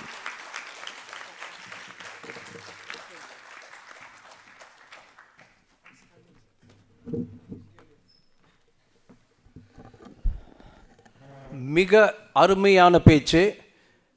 இதில் ஒரு பெரிய விஷயம் என்னென்னா, இங்கே நமக்கு உட்கார்ந்துருக்க எல்லாருக்குமே கண்டிப்பாக உடம்பே அப்படி ஒரு செகண்ட் ஆடி இருக்கும், புல்லரிச்சிருக்கும், கூஸ் பம்ப்ஸ். அவர் சொன்னார் இல்லையா, எதிரின் புதிருமாக இருந்த அத்தனை கட்சிகளையும் ஒன்றா ஒரே இடத்துல உட்கார வச்சது ஒரு போர்ட்ரேட் ஆஃப் திருவள்ளுவர். அது எவ்வளோ பெரிய விஷயம்.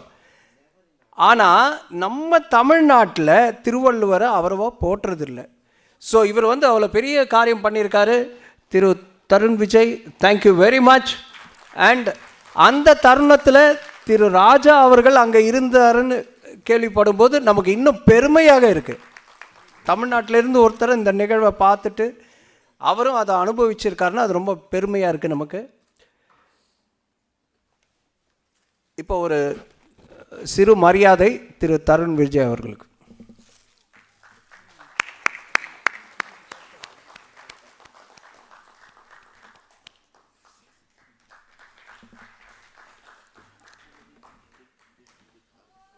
I now request Sri Srikanth ji to say a few words.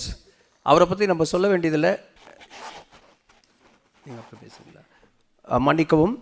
இப்போ திரு கூப்பா ரவீந்திரன் அவர்கள் நம்மிடையே பேசுவார்.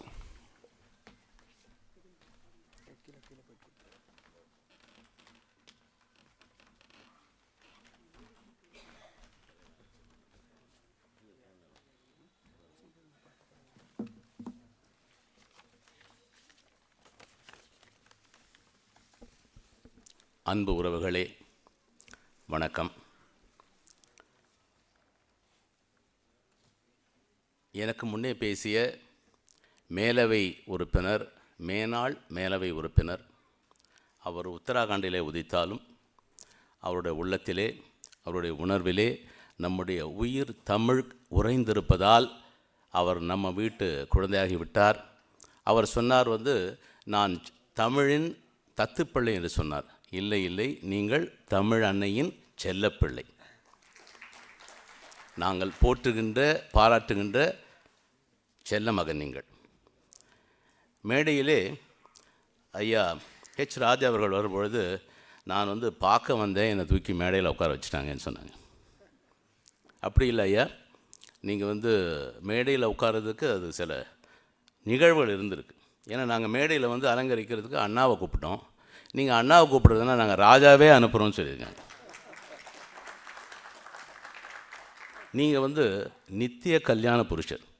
தமிழ்நாட்டு அரசியலில் நீங்கள் வாயை திறந்தாலே போதும், அது நித்திய கல்யாண புருஷனோட வாசகம்தான் அது. அவரும் சாதாரண ஆள் இல்லை. ஏன்னா அது பிறந்த மண் அப்படி. நீங்கள் வந்து சேதுபதி ராஜர் இருந்திருக்காங்க, அதுக்கப்புறம் வந்து மருதிருவர் இருந்திருக்கிறாங்க, வேலு நாச்சியார் பிறந்திருக்காங்க. அந்த மண்ணிலேருந்து வந்திருக்கார். அதனால தான் அவரோட பேச்சில், செயலில், சிந்தனையில் எல்லாமே வீரம் விவேகம், வீரம் விவேகம் மாறி மாறி அது மாதிரி ஒரு சிறப்பான ஒரு தலைவர். நீங்கள் வந்து எனக்கு முன்னே வந்து டாக்டர் ராஜ்குமார் பேசினாங்க. நான் வந்து நிறைய எப்பயுமே நான் என்ன பண்ணுவேன்னா, டாக்டர் ராஜ்குமார் பேசுறதுக்கு முன்னாடி பேசுவேன். ஏன்னா அவர் பேசின பிறகு யார் பேசினாலும் எடுப்படாது. ஏன்னா அப்படிப்பட்ட ஒரு ராசி அவருக்கு. நீங்கள் பார்த்தீங்கன்னா அவர் பேசும்போது ஆங்கிலத்தில் பிரவாகமாக இருக்குது, நீங்கள் சமஸ்கிருதத்துலேயும் பொழிகிறாரு, தமிழ்லேயும் பின்னுறாரு. ஏன்னா அவர் கலைகள் பல கற்றவர்.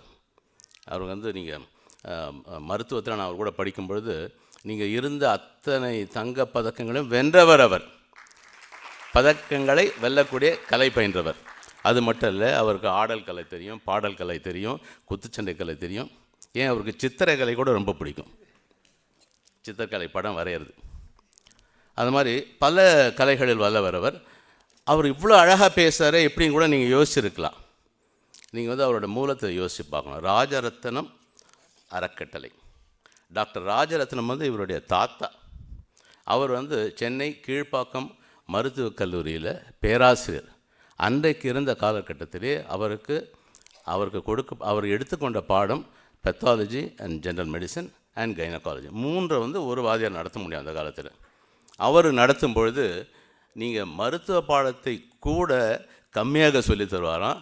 ஆனால் சமஸ்கிருதத்தையும் நீங்கள் ஷேக்ஸ்பியர் எழுதின அத்தனை பாடங்களையும் நல்லா சொல்லுவாராம். இதை நான் சொல்லலை, தமிழ்நாட்டு மேனாள் அமைச்சர், மருத்துவ அமைச்சர் டாக்டர் HV ஹாண்டே மேடையில் சொல்லியிருக்காங்க. அப்படிப்பட்ட ஒரு வழி வந்தவர். அது அவருடைய ஒரு தாத்தா. இன்னொரு தாத்தா நம்ம வந்த உடனே எல்லாம் எழுதினணும். எதுக்காக? தமிழ் தாய் வாழ்த்து பாடுறதுக்கு. அந்த மனோன்மணியம் சுந்தரனாரோட கொள்ளு பேரன் தான் டாக்டர் ராஜ்குமார். அப்புறம் தமிழ் வர்றது எப்படி, வராமல் இருக்கிறது எப்படி? நீங்கள் பார்த்தீங்கன்னா ஆன்மீகமும் சைவ சித்தாந்தமும் உபனிஷத்தும் மாறி மாறி பொழிஞ்சிக்கிட்டே இருக்கார். அது எங்கேருந்து வந்திருக்கும்? ஏன்னா அவர் இன்னொரு தாத்தா வந்து சைவ சித்தாந்தத்தை ஆங்கிலத்தில் மொழிபெயர்த்திருக்காங்க. அவரோட பேர் JM நல்லுசாமி பிள்ளைன்னு பேர். அவருடைய இன்னொரு வழி தாத்தா தான் இவர். அந்த மாதிரி பல்வேறு நீங்கள் வந்து அவர் மூலங்கள் அவ்வளோ இருக்குது. அப்போ ஒரு சிறப்பாக பேசின பிறகு நான் பேசுறது எப்பவுமே கொஞ்சம் ஈடுபடாமல் இருக்கும். இதை விட எனக்கு அப்புறம் நான் வந்து இவர் தவறி போய் ஸ்ரீகாந்த் பேச போகிறேன்னு சொல்லிட்டாங்க. எனக்கு இன்னும் பக்கம் ஆகிடுச்சு. ஏன்னா அவர் வந்து இவரை விட ஒரு படி மேலே. ஏன்னா அவர் முத்தமிழ் காவலருடைய பேரன். முத்தமிழ் காவலர்னு ஐயா கூட 2-3 தடவை குறிப்பிட்டாங்க. முத்தமிழ் காவலர் அவ்வளோதான் அவங்க சொன்னாங்க. மேலே அவரை பற்றி நிறைய சொல்லலை. ஏன்னா வந்து சொல்கிறது இந்த நாள் ஃபுல்லாக சொல்லிக்கிட்டே இருக்கலாம். அவர் வந்து தமிழில் வந்து பேசும்பொழுது இழையாக தான் ஆரம்பிப்பாராம். இழையாக ஆரம்பித்து ஒரு பட்டு புடவையை போல் அதில் ஜரிகையும் வரும், வண்ணமும் வரும், வேலையும் வரும். அது மாதிரி அவ்வளோ சிறப்பாக பேசக்கூடாது. அவர் முதல்ல பேச ஆரம்பித்ததே வந்து கப்பலொட்டிய தமிழன் வஉசி இருந்த மேடையில் 1921 பேசினார். அன்றைக்கு ஆரம்பித்த அந்த தமிழ் பேச்சு அவர் மறையிற வரைக்கும் அவரோட கூட்டத்துக்கு கூட 1996 வரைக்கும் பேசியிருக்கார். எதுக்காக? அவர் இந்த மொழிக்காக, தமிழுக்காக, ஒரு தமிழை ஒரு இனத்தை வளர்க்குறதுக்கு அந்த மொழி வளரணும் அப்படின்னு ஒரு எண்ணத்தை கொண்டவர். தமிழ் மொழிக்காக அவ்வளோ பாடுபட்டார். அவர் கிட்டத்தட்ட வந்து 577 கிலோமீட்டர் திருச்சியிலேருந்து சென்னை மலைக்கோட்டையிலேருந்து சென்னை செஞ்சால் கோட்டை வரைக்கும் நடந்தே வந்தார். 677 மீட்டிங் பேசிக்கார். பல முறை சிறை சென்றிருக்கார். எதுக்கு சொன்னா, முத்தமிழ் காவலருடைய பேரன் அப்படின்ற ஒரு சின்ன விஷயம். ஆனால் முத்தமிழ் காவலர் யாருன்னு இந்த சமயத்தில் உங்களுக்கு நான் சொல்ல வேண்டிய ஒரு கட்டாயம் இருந்ததுனால சொல்லணும். அப்பேற்பட்டவருடைய பேரன் அவர். என்ன ஒரு நம்ம குடுப்பினை பாருங்கள், இந்த பக்கம் ஒன்று அந்த பக்கம் ஒன்று. இதில் நான் எங்கேருந்து பேசுகிறது யாருன்னே சொல்ல முடியாது. நான் ஒரு சாதாரண ஏழை குடும்பத்தை வந்திருக்கேன், ஒரு விவசாயியோட மகன். எனக்கு வந்து இந்த குறள் அப்படின்னு சொல்லும்பொழுது வந்து ஐயா கூட சொன்னாங்க, நிறைய கீதையில் இதெல்லாம் சொன்னாங்க.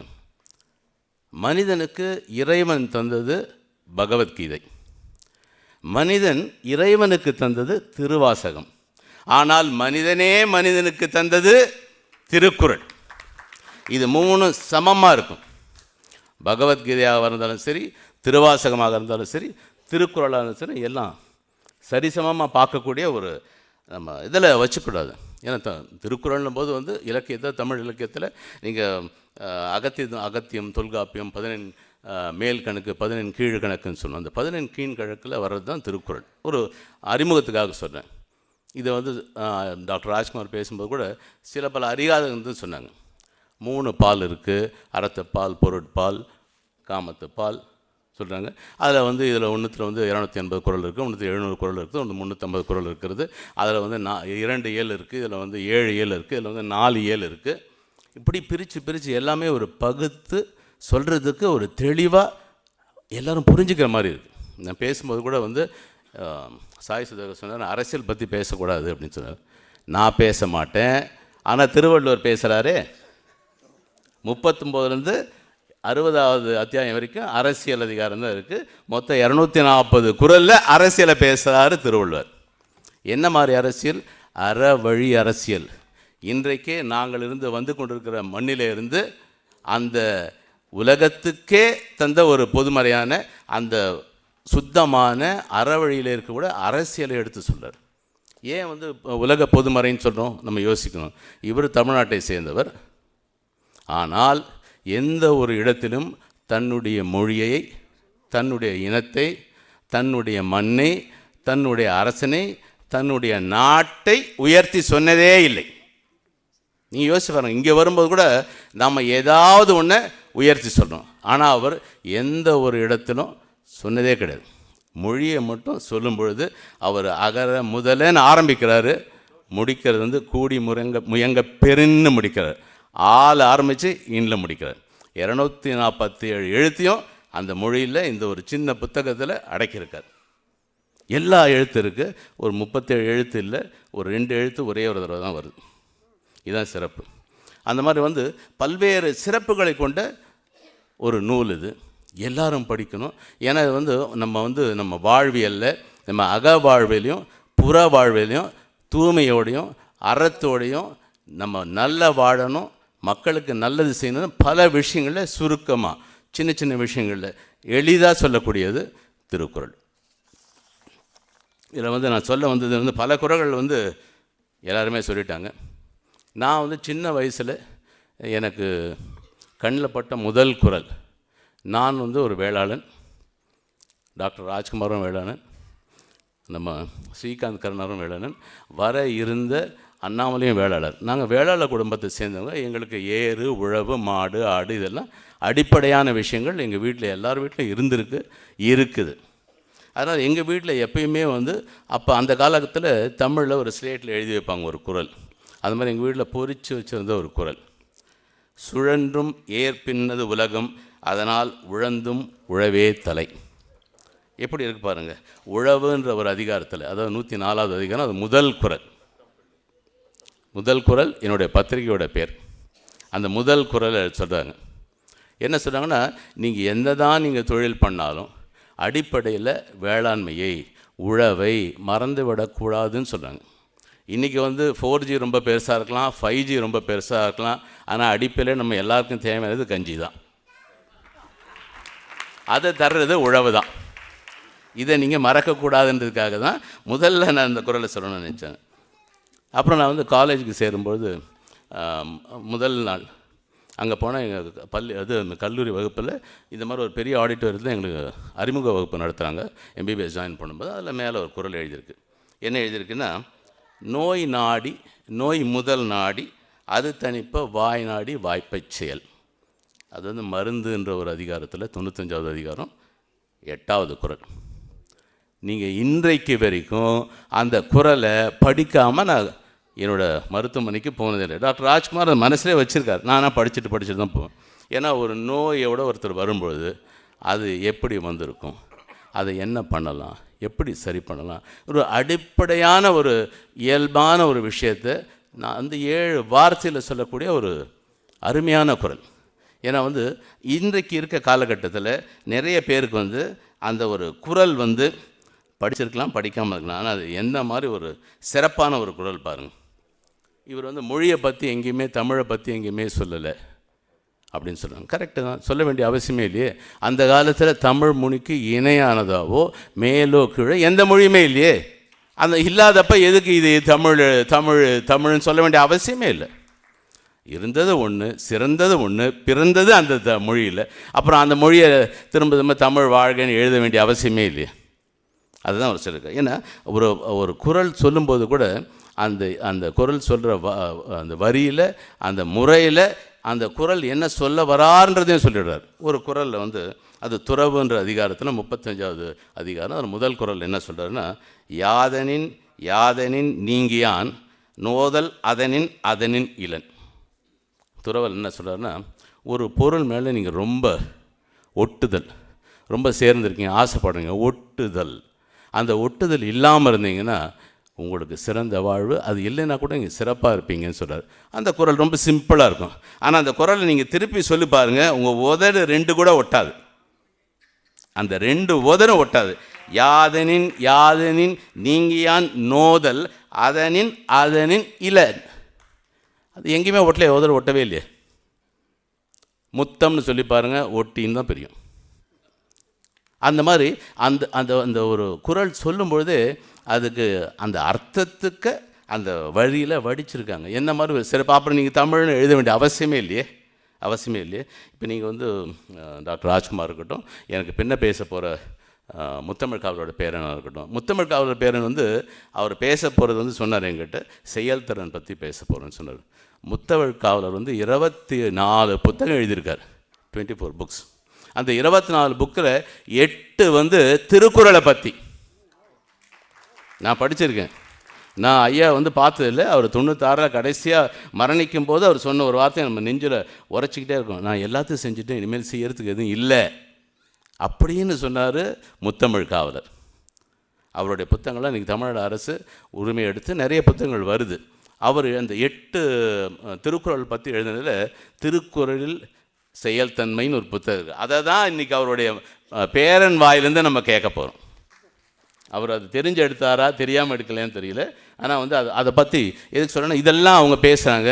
நான் வந்து 3வது பாலை பற்றி பேசலைன்னா அது முழுமையாக இருக்காது இல்லைங்களா? காமத்துப்பால் ரொம்ப அவசியமானது. நீங்கள் பார்த்தீங்கன்னா அந்த காமத்துப்பால் சொல்லும்போது ஒரு கவிஞனுக்கு நிறைய சுதந்திரம் இருக்குது. வந்து எதை ஒன்றா சொல்லலாம், நான் இப்படி கற்பனையில் சொன்னேன்னு சொல்லிக்கலாம். நீங்கள் எந்த தெய்வத்தை பற்றி கூட தப்பாக சொல்லலாம், நான் கற்பனை சொல்லன்னு சொல்லலாம். அந்த மாதிரிலாம் நிறைய வந்து சுதந்திரங்கள் இருக்கும் பொழுது அந்த காலகட்டத்தில், அதுவும் இவரை மாதிரி ஒரு புலவர், தமிழில் ஆளுமை கொண்டவர், எந்த ஒரு இடத்துலையும் அந்த ஒரு வார்த்தையோ ஒரு அவயத்தையோ ஒரு உறுப்பையோ அல்லது ஒரு பெண்ணின் அழகையோ வர்ணிக்கவே இல்லை. எல்லா இடத்துலையும் நான் என் தங்கச்சியோட படிக்கலாம், என்னோடய பொண்ணோட படிக்கலாம், என்னோடய மனைவியோட படிக்கலாம், என்னோடய காதலியோடும் படிக்கலாம்.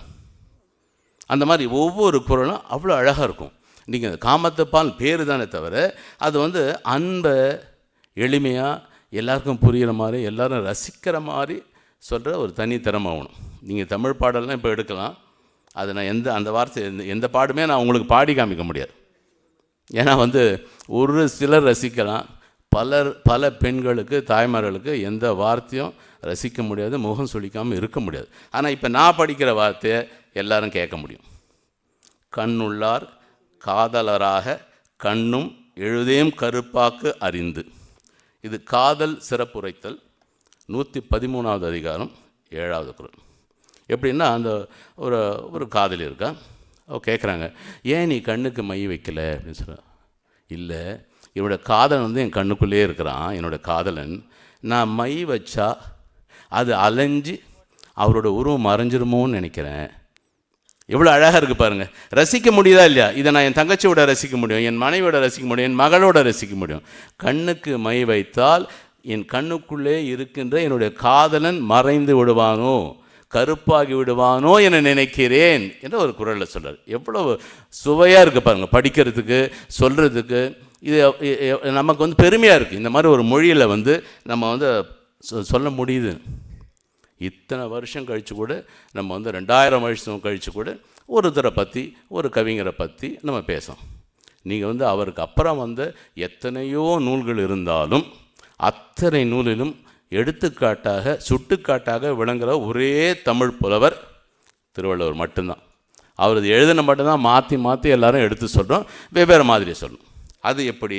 அதுக்கும் அவர் சொல்கிறார், நீத்தார் பெருமைன்னு ஒரு அதிகாரத்தில் 3வது அதிகாரம் அது 8வது குறளில் சொல்கிறார், நிறைமொழி மாந்தர் பெருமை நிலத்து மறைமொழி காட்டிவிடும்.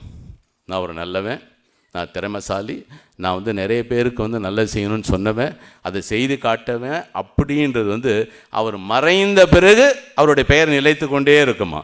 இவர் மறைந்த பிறகும் இன்றும் என்றும் என்றென்றும் இந்த பேர் நிலைச்சிக்கிட்டே இருக்கும். அதையும் அவரே சொல்லியிருக்கார் குறளில். அவருக்காக சொல்லலை, நமக்காக சொல்லியிருக்காரு. பட் ஆனால் அவரை பற்றி பேசும்போது நம்ம அந்த குறளை நம்ம ஞாபகப்படுத்திக்கணும். இந்த மாதிரி ஒரு சிறப்பான ஒரு இடத்துல நான் ரொம்ப சுருக்கமாக பேசுகிறேன், ஏன்னா எனக்கு அப்புறம் முத்தமிழ் காவலரோட உரை இருக்குன்றதுனால தான். இந்த மாதிரி ஒரு சிறப்பான ஒரு இடத்துல நம்ம போகும்போது ஒரு மனசு இருக்கும், மீண்டும் இந்த மாதிரி ஒரு சிறப்பான ஒரு அவையில் சிறப்பான மக்களோட சிறப்பான தலைமைகளோட நம்ம உட்கார எப்போ வருமோ அப்படின்னு தோண வைக்கிறது இந்த மாதிரி ஒரு குறள் தான்.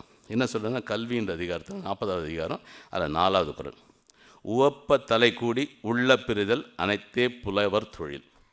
அதாவது நம்ம எல்லாம் ஒன்றா கூடணும், நல்ல விஷயத்தை பேசணும், சந்தோஷமாக இருந்தோம், மனசு நிறைஞ்சிருக்கு, இந்த மாதிரி திரும்ப எப்போ ஒன்று சேருவோன்னு நினைக்கிறது இந்த மாதிரி ஒரு திருவள்ளுவர் பிறந்த தினத்திலையோ அல்லது திருவள்ளுவர் விழாவில் மட்டும்தான் முடியும் என கூறிக்கொண்டு உங்கள் அன்புக்கும் இத்தனை நேரம் காத்திருப்புக்கும் நன்றியை தெரிவித்து விடைபெறுகிறேன். நன்றி, வணக்கம்.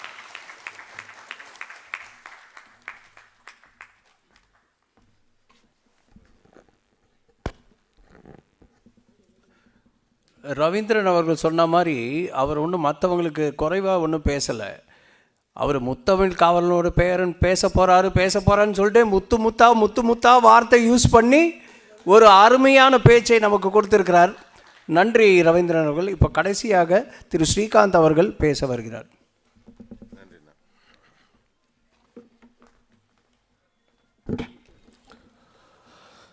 சான்றோர் உள்ளிட்ட அவையை தாழ்மையுடன் வணங்கி உங்கள் எல்லார்கிட்டையும் ஒரு சில வார்த்தைகள் பேசுகிறேன். நிகழ்ச்சியை தொகுத்து வழங்கிய நண்பர் சாய் சொன்னாங்க ஸ்ரீகாந்த் அவர்கள் கடைசியாக பேசுகிறாருன்னு. இதுதான் முதல் மேடை எனக்கு இந்த மாதிரி டெல்லியில் பேசுகிறது, அதனால் இங்கே நிறைய பேசணும்னு நினைக்கிறேன். ரொம்ப மகிழ்ச்சி. முதல்ல இந்த மேடையில் நான் பக்கத்தில் அமர்ந்திருந்தப்போ ரொம்ப நான் வியந்து பார்த்த எங்களுடைய குருநாதர் திரு ராஜா அண்ணா அவங்க பக்கத்தில் உட்கார்ந்துருந்தப்ப இதை விட எனக்கு பேசுகிறதுக்கு வேறு ஒன்றுமே இல்லை. நான் ஸ்பெல் பவுண்டாக இருக்கேன். நான் அவர்கிட்டேருந்து தான் என்னோடய கண்டென்ட்ஸ் எல்லாம் இன்றைக்கும் கூட அண்ணாக்கு நாங்கள்லாம் எழுதுகிறோன்னா இந்த மாதிரி ஒரு 4 பெரியவங்க பேசுகிறத கேட்டு தான் நாங்கள்லாம் எழுதுகிறோம். அதனால் அவருக்கு வணக்கம். தருண் விஜய் அண்ணா பேசினாங்க உத்தரகாண்ட்லேருந்து ஸோ ரொம்ப அருமையான ஒரு உரை. நான் நேரில் எதிரில் உட்காந்துருந்தா இன்னும் நிறைய ரசிச்சிருப்பேன்னு நினைக்கிறேன். அதேமாதிரி ராஜ்குமார் அவர்களை பற்றி சொல்லவே வேண்டாம். அவர் தமிழ் மருத்துவர், அதனால் அவரை பொதுவாக எம்பிபிஎஸ் படித்தவங்கள இங்கிலீஷ் மெடிசன் வாங்க, அவர் தமிழ் மெடிசன், அவர் தமிழ் மருத்துவர், தமிழ் மேலே அவ்வளோ காதல் உண்டு அவருக்கு. அவரை பற்றி ரொம்ப விரிவாக விளக்கி ரவீந்திரன் அண்ணா சொன்னாங்க. இந்த மாதிரி அவருக்கு இந்த கலா தெரியும், அந்த கலா தெரியும், கடைசியில் சித்திரக்கலா தெரியும். நிறைய அவர் ஒரே ஒன்று மறந்துட்டார், சித்திரக்கலாங்கிறது என் சகோதரி அவருடைய துணைவியார் பெயர். அதனால் அவருக்கு கலா ரொம்ப நல்லா வரும். அதனால் அவங்க சொல்லித்தராங்க, ரொம்ப நல்ல விஷயம். அதுக்கப்புறம் I should also say Kuppa Ravindran எங்களெல்லாம் பற்றி ரொம்ப பெருமையாக சொல்லி நான் ரொம்ப சாதாரணமான ஆள் அப்படின்னாரு. இந்த மாநாட்டுக்கு பொருத்தமானவர் அவர் தான். ஏன்னா ஒரு பத்திரிக்கை ஒன்று நடத்துகிறாரு ரொம்ப கஷ்டப்பட்டு. அந்த பத்திரிக்கையோட பேர் முதல் குறள். அதனால் குறளுக்கு அந்த குறள் தான் ரொம்ப முக்கியம். அதனால் அவரையும் நான் வணங்கி இந்த மேடை எங்களுக்கெல்லாம் கொடுத்துருக்க டெல்லி தமிழ் சங்கம் அதோடைய தலைவர் அதோட செயலாளர் உங்கள் எல்லாருக்கும் நன்றி. ஏன்னா நான் ரொம்ப பெருமிதமாக இருக்கேன். பெரிய பெரிய தமிழ் அறிஞர்கள், தமிழ் விற்பனர்கள், என்னுடைய பாட்டனார் கியாபி அவர்கள்லாம் பேசின அந்த மேடையில் நானும் ஏறி நிற்கிறேங்கிறது எனக்கு மிகப்பெரிய பெருமையாக இருக்குது. இந்த மாதிரி பேசணும்னு முயற்சி செய்கிற எங்களையும் பேங்க அப்படின்னு சொல்லியிருக்காங்க. அதை உங்களுக்கு தெரிவிச்சுக்கிறேன். அந்த ஒரு உயர்ந்த மனிதர் தலைவராக நமக்கு கிடச்சிருக்காரு. அவர் எங்களுக்கெல்லாம் மிகப்பெரிய உற்சாகம். ஒரு சின்ன விஷயத்தை கூட என்னோடய தலைவர் கூப்பிட்டுட்டார், நான் என்ன பண்ணுறேன்னு நினைக்காம நான் ஒவ்வொருத்தட்டையும் மன்னிப்பு கேட்கணும் அப்படின்னு நினைக்கிறது ஒரு பெரிய பண்பு. குறிப்பாக ராஜ்குமார் சார்கிட்ட சொல்லுங்கன்னாரு, சொல்லிட்டேன். அதுக்கப்புறம் எங்கள் தாத்தா பற்றி எல்லாரும் சொன்னாங்க. சுருக்கமாக ஒரே ஒரு விஷயம் சொல்லணுன்னா, எங்கள் அப்பா ஒரு பெரிய ஹிந்தி சமஸ்கிருத பண்டிதர். நிறைய தமிழ் இலக்கியத்தை ஹிந்தியிலையும் சமஸ்கிருதத்திலையும் மொழிபெயர்த்தவர். திருக்குறளை வந்து ஹிந்தியில் மொழிபெயர்த்திருக்கார், சமஸ்கிருதத்தில் மொழிபெயர்த்திருக்கார். இன்னும் சொல்லப்போனால் 92 அண்ணாக்கு தெரியும், வாஜ்பாய் அவர்கள் சென்னையில் ராணி மெய்யம்மை ஸ்கூலில், குமார் ராணி முத்தையா ஸ்கூலில் வந்து தேசிய நேஷ்னல் எக்ஸிக்யூட்டிவ் கமிட்டி மீட்டிங் நடந்துச்சு. அப்போ வாஜ்பாய் அவர்கள் திருக்குறளை வந்து ஹிந்தியில் மொழிபெயர்த்து ஒரு புக்கு போட்டார். அது எங்கள் அப்பா தான் எழுதினார். அப்போ வெறும் திராவிட கட்சிகள் மட்டும் தமிழ் மொழிக்கு செய்யலை. 92லேயோ 93லேயோ அந்த கூட்டம் நடந்தது. ஒரு சின்ன புக்கு வந்து குறுகிய விளக்கத்தோட வாஜ்பாய் அவர்கள் வந்து திருக்குறளுக்கு செய்யணும்னு நினச்சார். அதை வந்து ஹிந்தியில் தெரிஞ்சவங்களுக்கு படிக்கணும்னு நினச்சார். அது மாதிரி திருக்குறளின் பெருமைகளை வந்து எல்லாரும் உயர்த்தி பிடிக்கிறோம். அது வந்து திருக்குறளோட பெருமை. எல்லாரும் சொன்னாங்க. அதாவது அறிஞர்கள் பார்வையிலையும் திருக்குறள் ரொம்ப சிறப்புக்குரியதாக இருக்குது, சாமானியர்கள் பார்வையிலையும் இருக்குது. இப்போ கூட சொன்னாங்க 7 வார்த்தையில் திருக்குறள் இருக்குது. முதல் வரியில் ஒரு 4 வார்த்தை, அப்புறம் ஒரு 2 வார்த்தை, அப்புறம் கடைசி வார்த்தை சின்னதாக ஒரு வார்த்தை. ஸோ ஒரு ஆள் எனக்கு ஒரு விளக்கம் சொல்கிறான், ஏன் திருக்குறள் எல்லாரையும் மயக்குதுன்னா, முதல்ல 1.25 அடி, ஒரு ஃபுல்லாக, ஒரு ஆஃபாக, ஒரு குவார்ட்டரான், அதான் எல்லாரையும் மயக்குதுங்கிறான். அதாவது அது திருக்குறள் பார்த்தீங்கன்னா 1.25ங்க, ஒரு ஃபுல் இருக்குது, ஒரு ஆஃப் இருக்குது, ஒரு குவார்ட்டர் இருக்குன்னா, டேய் எங்கேருந்துரா வர்றீங்க நீங்கள்லாம் திருக்குறளை வச்சு பாராட்டுறதுக்கு அப்படின்னு மாதிரி அவங்களும் இருக்காங்க. உங்கள்கிட்டலாம் நிறைய பேசணுன்னு வந்தேன். நான் எடுத்துகிட்டு வந்ததெல்லாம் பேச வந்தால் முடியாது. அதனால் சுருக்கமாக செயல்திறன் அப்படிங்கிறத பற்றி நான் சொல்லும்போது, நம்ம நிறையா பல விஷயங்கள்லாம் யோசிக்கிறோம். திருக்குறளில் 133 அதிகாரங்கள் இருக்குது. அந்த 133 தனித்தனி தலைப்பு இல்லை. நீங்கள் கரெக்டாக பார்த்தீங்கன்னா அதில் குறிப்பறிதலுக்கு 2 இருக்குது, நட்புக்கு 6 தலைப்பு இருக்குது, செயல்திறனுக்கு 12 தலைப்பு இருக்குது. செயல்திறன் பற்றி, செயல் பற்றி சொல்கிறதுக்கு. அப்போ தலைப்புகள் 133 கிடையாது. ஒரே விஷயத்தை பற்றி நிறைய குறள் சொல்லியிருக்காரு. செயல்திறன் பற்றி 12 தலைப்புனா 120 குறள் சொல்லியிருக்காரு. மனுஷனுக்கு செயல் தான் ரொம்ப முக்கியம்னு. அதுவும் கூட ரொம்ப சூப்பராக என்ன சொல்லியிருப்பாருன்னா, புக்கை 4ஆக பிரிச்சிட்டிங்கன்னா, ஃபஸ்ட்டு குவார்ட்டரில் ஆழ்வினை உடைமை, இடுக்கண் அழியாமை, ஊக்கம் உடைமை, 3லையுமே உடைமைன்னு வரும். நம்ம என்ன பொசஸ் பண்ணோம் ஒரு செயலை செய்யும்போது, வாட் ஷுட் ஹேவ், கையில் என்ன எடுத்துகிட்டு போய் செயல் செய்யணும். செகண்ட் ஹாஃபில் என்ன சொல்லியிருப்பாங்கன்னா, தெரிந்து செயல் வகை, தெரிந்து தெளிதல், தெரிந்து வினையாடல். என்ன தெரிஞ்சுக்கணும், அதாவது அப்ளிகேஷனில் என்னென்னலாம் தெரிஞ்சுக்கணும், ஒரு செயலை கையில் என்ன வச்சுக்கணும், எக்ஸிக்யூஷனில் என்ன தெரிஞ்சுக்கணும். முக்கால் பகுதியில் என்ன வந்திருக்குன்னா, வழியறிந்து செய்தல், காலம் அறிந்து செய்தல், இடனறிந்து செய்தல். அப்போ உங்களுக்கு பர்ஃபெக்ட் எக்ஸிக்யூஷன் வர்றப்ப எதெல்லாம் எடுத்துகிட்டு போய் செய்யணும், ஹவு டு டூ இட் அப்படிங்கிறத சொல்கிறார். முழு பகுதியில் வரப்ப வினை தூய்மை, வினை திட்பம், வினை செயல் வகைன்னு கம்ப்ளீஷன் ஆஃப் த டாஸ்க் பற்றி சொல்கிறார். நீங்கள் யோசிச்சு பார்த்தீங்கன்னா, உலகத்தில் எந்த மேனேஜ்மெண்ட் சயின்ஸ்லேயும் ஒரு செயலை பற்றி இவ்வளோ பர்ஃபெக்டாக யாருமே சொன்னதில்லை. ஆனால் நம்ம தமிழில் இது இலக்கியம் படித்ததுனால வெளிநாட்டு மேனேஜ்மெண்ட் சயின்ஸ் பற்றி நம்ம பேசுகிறோம். செயற்பாடு, இந்த மாதிரி செய்யா கால், செய்யாமல், செய்யாமை அப்படிங்கிற வர்ற சொல்லெல்லாம் பார்த்தீங்கன்னா திருக்குறளில் 53 சொல் இருக்குது. செய் இந்த மாதிரி விதவிதமான சொல் 53 சொல், ஒரு 215 குறள்களில் வருது. இது நான் ரொம்ப டீட்டெயிலாக சொல்லலை. செயல்திறன் பற்றி வள்ளுவர் சொல்லும்போது என்ன செய்கிறாருன்னா, ஒரு விலங்குலேயே பெருசு யானை, அதுதான் வலிமையானது, பெருசு, உயரமானது. அதனால் மொத்த திருக்குறளில் பார்த்தீங்கன்னா 8 யானை வருது. மொத்த திருக்குறள்லையும் 8 இடத்துல யானையை பற்றி வருது. ஸோ வள்ளுவர் என்ன செய்கிறார், செயல்திறன் பற்றி விளக்கணும் அப்படிங்கிறது வர்றப்ப, யார் என்னென்னா சொல்லணும்னு வர்றப்ப யானையை பற்றி 8 விஷயம் சொல்லியிருக்கார். இந்த யானையை ஒரு பெரிய யானை கூட்டமாக நம்ம முன்னாடி நிறுத்தியிருக்கார். அதை மட்டும் நம்ம புரிஞ்சிட்டோன்னா செயல்திறன் நமக்கு புரிஞ்சிடும். செயல்திறன்னா நமக்கு சம்மந்தம் இல்லாதில்ல. வீட்டில் சமைக்கிறது ஒரு செயல்திறன் தான், வெளியில் போய் வியாபாரம் பண்ணுறது ஒரு செயல்திறன் தான், இந்த மாதிரி ஒரு இடத்துல பேசுகிறதும் செயல்திறன் தான்.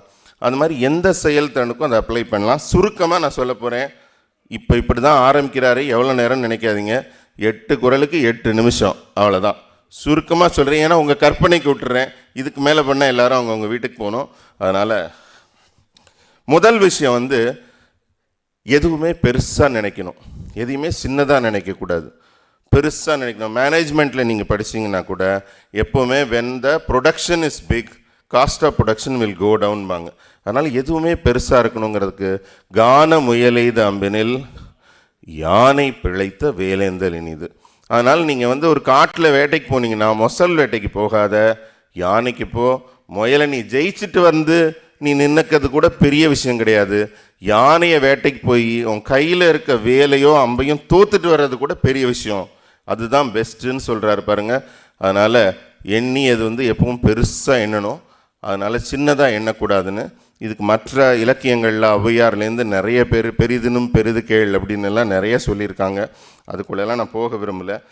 அடுத்ததான விஷயம் வந்து இடன் அறிந்து செய்யணும். அதாவது குறள் உங்களுக்கு சொல்லிடுறேன். காலால் களிரில் நரியடும் கண்ணஞ்சா வேளால் முகத்த களிறு அப்படின்னா என்ன அர்த்தம்னா, ஒரு யானை அது போர்க்களத்தில் எத்தனை பெரிய வீரர்கள் வந்தாலும் அடித்து தூக்கி எறிஞ்சிரும். எவ்வளோ பெரிய வேலோ கத்தியோ வில்லோ அம்போ எது வந்தாலும் தூக்கி எறிஞ்சிரும்.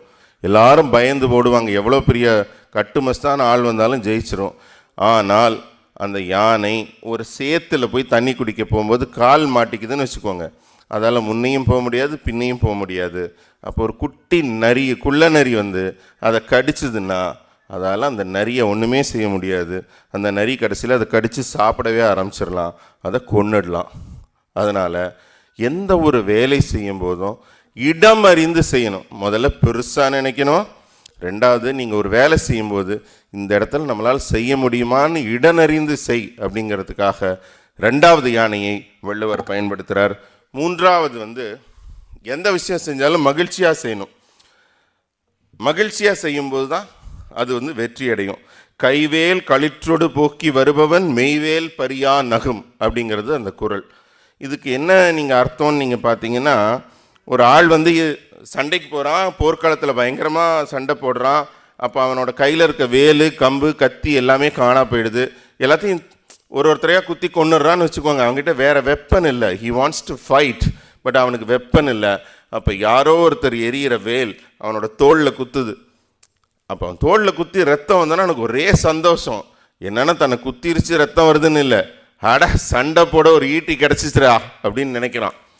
அதுதான் வள்ளுவர் சொல்கிறாரு, டேய் உனக்கு எப்போ எப்படி ஆப்பர்ச்சுனிட்டி வரும்னு பார்க்காத, மகிழ்ச்சியாக செய், குத்திருச்சேன்னு கவலைப்படாத. அதில் ஒரு ஆப்பர்ச்சுனிட்டி இருக்குது. ஒரு லாஸ், ஒரு டிப்ரெஷன் உங்களுக்கு வருதுன்னா மைனஸை ப்ளஸ் ஆகணும். என் வாழ்க்கையில் இருக்க அனுபவத்தில் சொல்கிறேன். என் கூட ஒரு சகோதரி வந்து செய்தி வாசித்தாங்க. அவங்க வந்து ரொம்ப அழகாக இருப்பாங்க, அதனால தான் செய்தி வாசிக்கிறாங்க ஆப்வியஸ்லி. அதனால் ஆனால் அவங்க குரல் வந்து ரொம்ப ஆண் தன்மையாக இருக்கும். அவங்க பேசும்போது எல்லாமே இருக்கும். அவங்களுக்கு வந்து வாழ்க்கை ஃபுல்லாகவே அவங்களுக்கு வந்து எல்லாரும் அவங்கள அந்த ஒரு விஷயத்தில் காயப்படுத்திகிட்டே இருந்திருக்காங்க. அந்த பெண் வந்து என்ன செய்யணும்னு யோசிச்சிட்டே இருக்கப்ப செய்தி வாசிக்கலாங்கிற ஒரு எண்ணம் வந்து அவங்க வர்றாங்க, செய்தி வாசிக்கிறாங்க. அவங்களுடைய வணக்கம் அப்படிங்கிறது ரொம்ப பாப்புலர் ஆகிப்போச்சு.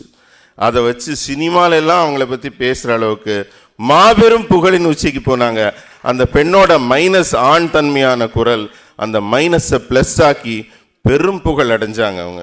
அதனால் எங்கே மேலே குத்துச்சா ஒரு கத்தி அதை எடுத்து போடுறா சண்டை அப்படிங்கிறாரு பாருங்க. அதுதான் எதில் வந்து நம்ம வந்து நமக்கு மைனஸ்ன்னு நினைக்காம அதில் நம்ம ஸ்கோப் இம்ப்ரூவ் பண்ணோம். அடுத்தது வந்து ஊக்கத்தோடு செய்யணும். பரியதுனா ரொம்ப பெருசு. கூர்கோட்டது பயங்கரமான கூரான நகங்களுடையது. ஆயினும் யானை வெறுவும் புலி தாக்குரின். யானை எவ்வளோ பெருசாக இருந்தாலும், அது எவ்வளோ பவர்ஃபுல்லாக இருந்தாலும், ஒரு புலி வந்து வேகமாக அது 4 பக்கமும் சுற்றி சுற்றி தாக்குனா யானை பயந்து ஓடும். அதனால் நீங்கள் ஒரு டாஸ்க் செய்ய போகும்போது உங்களுக்கு ஊக்கத்தோட செய் அப்படிங்கிறதுக்காக 4வது யானையை கொண்டாந்து வள்ளுவர் நிறுத்துறார். டேய் நீ சண்டைக்கு போனா புலியா இரு, எதிரில் யானை நிற்குதுன்னு பயப்படாத. நீ சுற்றி சுற்றி உங்ககிட்ட இருக்கிற நகம், உங்ககிட்ட இருக்க சுறுசுறுப்பு, உங்ககிட்ட இருக்கிற ஜம்பிங் டேலண்ட்ஸ், இதை வச்சு நீ தாக்குனா 4 பக்கமும் யானையே பயந்து ஓடும். யானை வெறுவும் புலி தாக்குரின் அப்படின்னு சொல்லி ஊக்கத்தோடு ஒரு வேலையை செய்யணும், இன்வால்மெண்ட்டோடு செய்யணும் அப்படிங்கிறதுக்கான ஒரு 4வது யானையை நம்ம முன்னாடி நிறுத்துறாரு. அடுத்தது வந்து துணையோடு செய்யணும். எதுவுமே அந்த துணையோடு செய்கிறது தான் ஜெயிக்குங்கிறதுக்காக 5வது யானையை வள்ளுவர் கூட்டிகிட்டு வர்றார். அந்த 5வது யானை வந்து வினையான் வினையாக்கி கோடல் நனைக்கவுள் யானையால் யானையா தற்று அப்படிங்கிறது. அதாவது நாங்கள்லாம் அரசியலில் இருக்கோம். ஒரு குறிப்பிட்ட கட்சியிலேருந்து ஒரு 4-5 பேரை கூட்டிகிட்டு வரணும். எங்கள் இதுக்கு ஒரு பெரிய பவர்ஃபுல்லாக இருக்காங்கன்னா நாங்கள் போனால் உள்ளேயே போக முடியாது. ஸோ அங்கே யார் அனுப்பணும்? அந்த கட்சிக்காரனே அனுப்பிச்சா தான் போய் கூப்பிட்டு வருவாங்க. அது மாதிரி ஒரு யானையை ஜெயிக்க வேண்டும் என்றால் நீ என்ன பண்ணணும்? ஒரு யானையை பழக்கணும். முதல்ல அதை பழக்கி தான் அதை வச்சு அதை வந்து நம்ம ஜெயிச்சு கொண்டு வரணும் அப்படிங்கிறப்ப அவர் என்ன சொல்கிறாரு? உனக்கு துணை யாருங்கிறத நீங்கள் முடிவு பண்ணணும். அந்த துணை வந்து வலிமையான துணையாக இருக்கணும். எப்படி யானையை வச்சு ஒரு யானையை பிடிக்கிறோமோ அது மாதிரி நீ வலிமையான ஒரு துணையை வச்சுக்கிட்டா வெற்றி உன்னை தேடி வரும். அப்படிங்கிறதுனால இந்த நமக்கு வந்து ஒரு 5வது யானையை வந்து நமக்கு அறிமுகப்படுத்துகிறார் வள்ளுவர். அடுத்தது வந்து மிக முக்கியமானது, நான் ரொம்ப ரசிக்கிறது என்னென்னா, குன்றேறி யானை போர் கண்டற்றால் தன்கை தொன்று உண்டாகச் செய்வான் வினை அப்படிங்கிறது. இது வந்து ரொம்ப அருமையான குறள். எங்கள் முத்தமிழ் காவலரே எங்கிட்ட இந்த குறளெல்லாம் விளக்கி சொல்லி நான் வியந்து கேட்ட குறள். இது என்னன்னு கேட்டிங்கன்னா, ஒரு மனுஷன் வந்து எந்த ஒரு வேலை செஞ்சாலும் அவன் வந்து பொருளாதாரம் பயங்கரமாக இருக்கணும். அது இருந்தால் தான் செய்ய முடியும். உதாரணத்துக்கு ஒரு பிஸ்னஸ் எடுத்துக்கோங்களேன். இப்போ ஒரு பிஸ்னஸில் வந்து நம்ம வந்து ஒரு ஆப்பிள் பழம் வாங்கி விற்கிறோன்னு வச்சுக்கோங்க. ஒரு ஆப்பிள் வந்து 10 ரூபா அப்படின்னா திடீர்னு விலை இறங்கிடுது. நீங்கள் ஒரு மூட்டை வாங்கிக்கிங்க, 100 ஆப்பிள், ஈச் 10 rupees. விலை இறங்கிடுது, 8 ரூபா ஆகிடுது. அப்போ என்ன பண்ணுவீங்க? நீங்கள் 10க்கு வாங்கிட்டீங்க, 12க்கு விற்கணும், விலை 8 ரூபா ஆகிப்போச்சு. இப்போ என்ன செய்யணும்னா வள்ளுவர் சொல்கிறார், 8 ரூபாய்க்கு இன்னொரு மூட்டை வாங்கு, 8 ரூபாய்க்கு இன்னொரு மூட்டை வாங்கு. அப்போ உங்களோட டோட்டல் காஸ்ட் என்னாகும்? டோட்டல் 9 ரூபாவாக குறைஞ்சிரும். ஸோ 8 ரூபாய்க்கு வாங்கினவன் 9 ரூபாய்க்கு விற்பான், நீ 9 ரூபாய்க்கு விற்றனா நோ லாஸ்.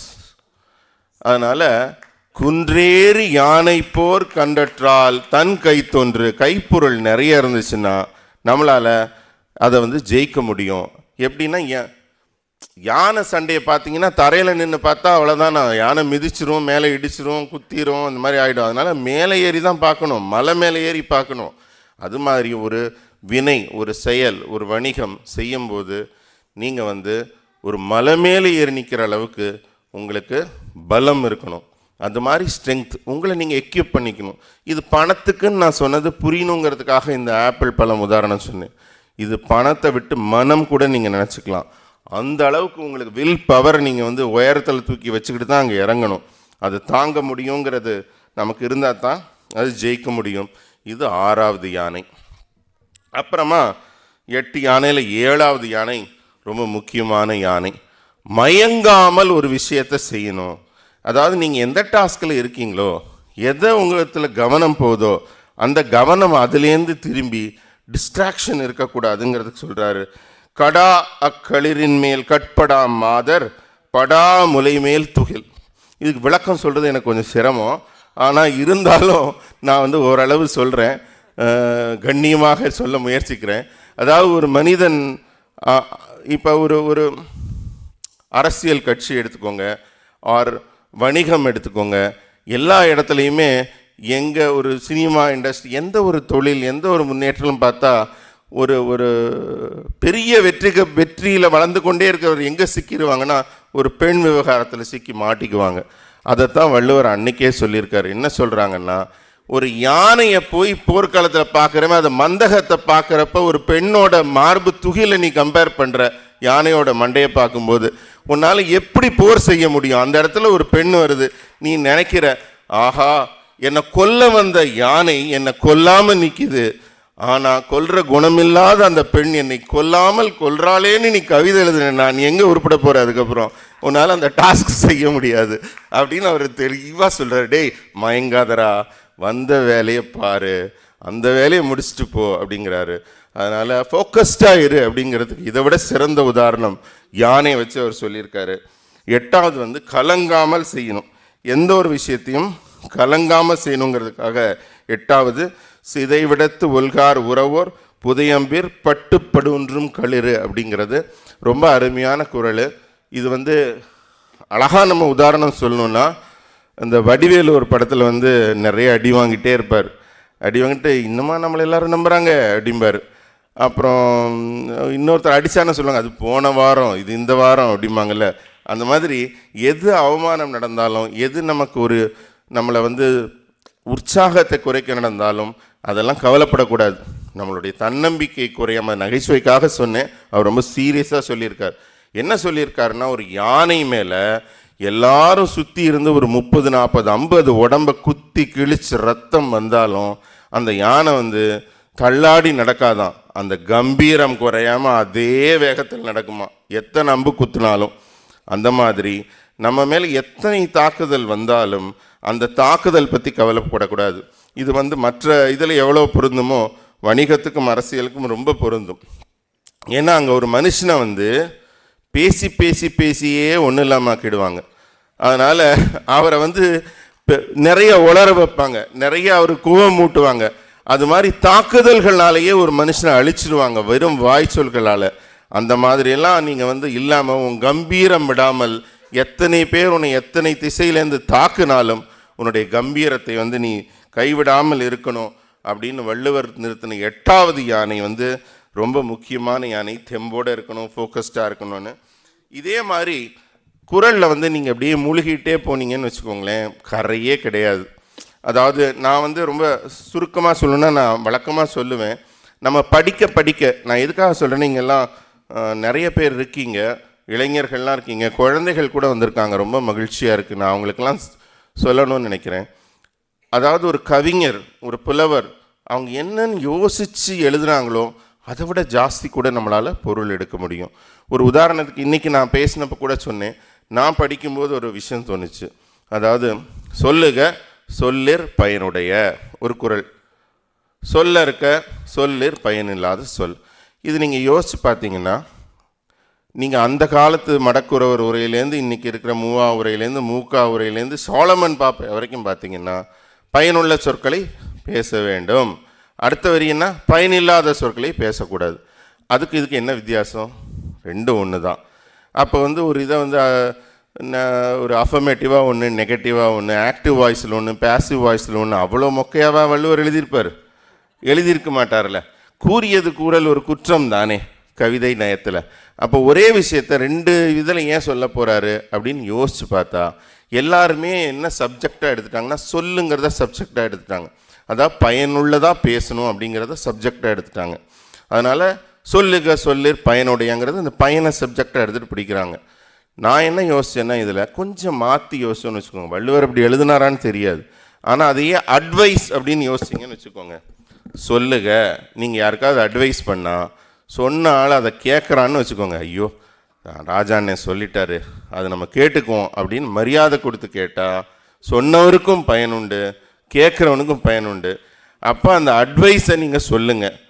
ஒரு ஆள் உங்களை மதிக்கவே மாட்டேங்கிறான், உங்கள் பக்கம் திரும்பவே மாட்டேங்கிறான், முதுகுக்கு பின்னாடி திட்டுறான், அவனை போய்டே இங்கே வாடா உனக்கு நான் ஒரு அட்வைஸ் பண்ணுறேன்னா, இவன் பெரிய அப்பாட்டகர், இவன் வந்து நமக்கு அட்வைஸ் பண்ணுறான் அப்படின்னு சொல்லி உங்கள் நல்ல பேரெல்லாம் ஊரில் போய் கெடுத்துருவான். அதனால் ஒழுங்காக போயிட்டு இருந்தேன், இந்த ஆள் கெடுத்துட்டாமா. அதனால் சொல்லுக சொல்லிற் பயனுடைய. நீ யாருக்காவது அட்வைஸ் பண்ணணுன்னா நீ சொன்னதை கேட்குறான். இந்த காலத்தில் பையனுக்கு சொல்கிறது கூட பார்த்து தான் சொல்ல வேண்டியிருக்கு. எங்கள் அப்பனுக்கு ஒன்றும் தெரியாதுன்ட்டு போயிடுவான். இல்லாட்டி அவன் உங்கள் பையனுக்கு சொல்லி பயன் இருந்தால் சொல்லுங்கள், இல்லாட்டி வாய் மூடிட்டு இருங்க, உங்கள் பேரை உங்கள் பிள்ளை கெடுத்துருவான் அப்படின்னு அவர் தெளிவாக சொல்லியிருக்காருன்னு நான் நம்புகிறேன். இது எதுக்காக இந்த உதாரணம் சொல்கிறேன்னா, நம்ம படிக்க படிக்க படிக்க படிக்க செயற்கரிய செய்வர் பெரியர். சிம்பிளான குறள் சொல்கிறேன், நீங்கள்லாம் படிச்சிருப்பீங்க. செயற்கரிய செய்வர், செயல் பற்றி சொல்கிறப்ப இதெல்லாம் நிறைய பேசணும்னு இருந்தேன். அப்போ அரிய செயல்களை, அப்துல் கலாம் பெரிய மனுஷன்தான். யார் பெரியவங்க யார் சின்னவங்க? இட்டார் பெரியோர் இடாதார் சிறியருங்கிறாங்க ஔவையார். அந்த மாதிரி பெரியவங்க யார் அப்படின்னா, செயற்கரிய செய்கிறவங்க பெரியவங்க. இப்போ ராஜா அண்ணா மாதிரி இருக்கிறவங்க பெரியவங்க, நல்லா எங்களை மாதிரி நிறைய பேர் வளர்க்குறாங்க. அப்போ மற்றவங்கெல்லாம் சிறியவங்களா? அப்போ வள்ளுவர் அப்படி சொல்லியிருக்க மாட்டாரேன்னு நானும் யோசிக்கிறேன். இப்படி இருக்காதே, அப்துல் கலாம் பெரியவர், ஒத்துக்கிறேன் நான். அப்போ எல்லாரும் அப்துல் கலாம் எப்படி ஆக முடியும்? அப்போ மற்ற உலகத்தில் இருக்க எல்லாமே சிறியவனா அப்படின்னா இல்லை. அண்ணாமலை மாதிரி ஒருத்தர் மேடையில் பேசுகிறார், முழங்குறார், பத்திரிகையாளர் தூக்கி அடிக்கிறார், பெரியவர், ஒத்துக்கிறேன். அப்போ அந்த மாதிரி பேசாதவங்கெல்லாம் சிறியவங்களா? இல்லை. அப்போ என்ன தான் இருக்குன்னா அந்த குறளில் கொஞ்சம் நம்ம மாற்றி படித்தோன்னா பாருங்களேன், செயற்கரிய செய்வர் பெரியர், சிறியர் செயற்கரிய செய்களாதார்னு தான் நமக்கு ஏடில் வந்திருக்கு. ஆனால் அது செயற்கரியங்கிறதுக்கு பதிலாக செயற்குரிய அப்படின்னு நம்ம யோசிக்கிறோம்னு வச்சுக்கோங்க. இப்போ ராஜா அண்ணா மாதிரி ஒருத்தர் பேசுகிறாங்க, பெரிய விஷயம் கேட்கலாம் அவர் பேசுகிறது. அப்போ சிறியவங்க அப்படின்னா அவர் மாதிரி பேசாதவங்கெல்லாம் சிறியவங்க இல்லை. அப்படி பேசுகிறாரு, அது எதிரில் உட்காந்து நீங்கள்லாம் கேட்குறீங்களே, அது எல்லாராலையும் செய்ய முடியும்ல, அது செயற்குரிய செயல் தானே. அந்த செயற்குரிய செயலை கூட யாராவது செய்யாமல் இருக்காங்கல்ல.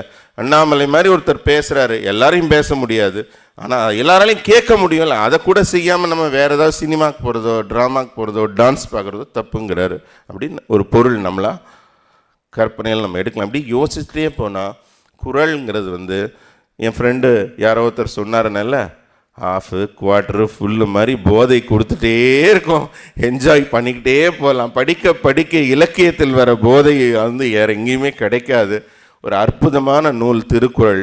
அதை ஆழ்ந்து படித்து இன்னும் நிறைய நம்ம அறுவடை செய்ய வேண்டும். இது போன்ற மேடைகளுக்கெல்லாம் இளைஞர்கள் வர வேண்டும். அவங்கெல்லாம் எப்போ படிக்கிறாங்களோ நமக்கெல்லாம் கிடைக்காத பெரிய சொத்துக்கள் கிடைச்சிருக்கு, அதை நாமெல்லாம் பயன்படுத்த வேண்டும் என்ற நல்ல வாழ்த்துக்களோடு இந்த வாய்ப்பிற்கு நன்றி கூறி அமைகிறேன். நன்றி, வணக்கம்.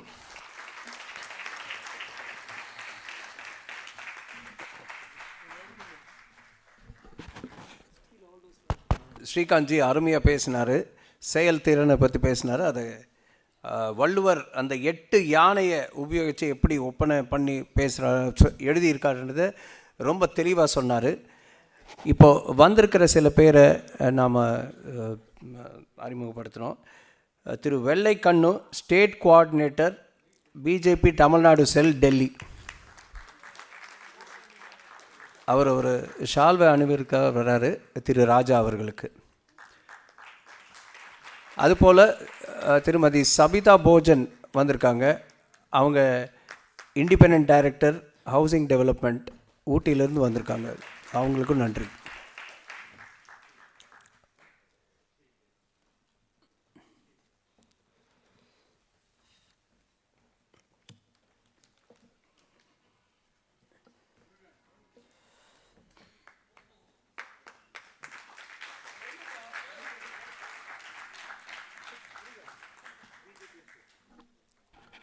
திரு முருகன் அவர்களும் வந்திருக்காரு.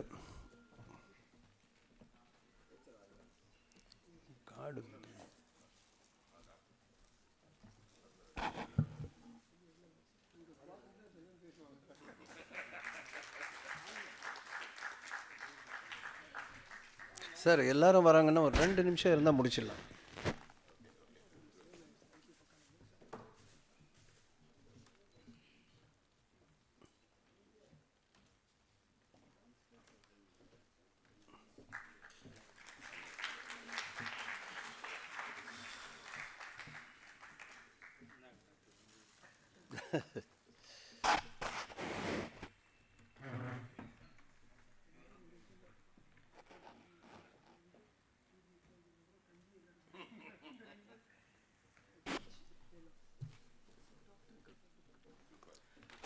டாக்டர் ராஜ்குமார் அவர்களுக்கு ஒரு புக்கு.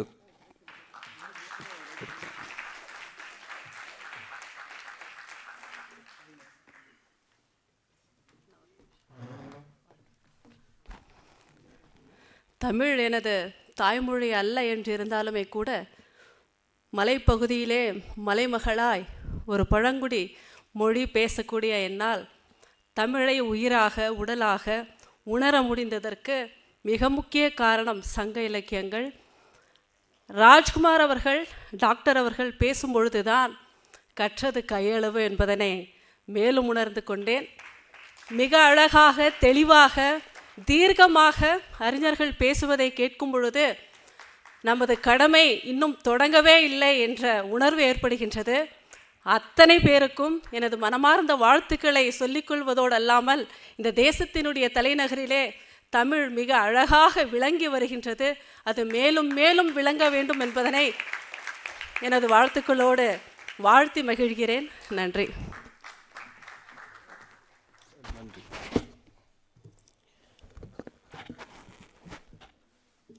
இந்த நிகழ்ச்சி டாக்டர் ராஜரத்னம் மருத்துவம் மற்றும் கல்வி அறக்கட்டளை இண்டாய் அனாலிட்டிக்ஸோடு இணைந்து டெல்லி தமிழ்ச்சங்கம் சார்பில் இது நிறைவாக போகிறது.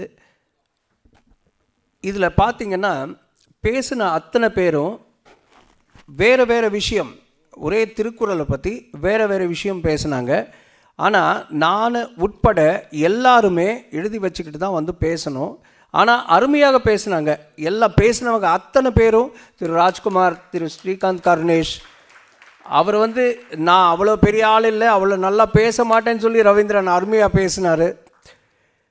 அதே மாதிரி திரு தருண் விஜய் திருவள்ளுவருடைய பெருமையை பற்றி பேசினார். உலகம் முழுக்க அவர் எப்படி எடுத்து செல்கிறாரு அப்படின்னு. திருவள்ளுவர் அவர் ஒரு போர்ட்ரேட்டே மற்ற எல்லா கட்சிகளும் எதிரும் புதிருமாக இருந்த கட்சிகளை இணைச்சது அப்படின்ற ஒரு நல்ல விஷயத்தை சொன்னார்.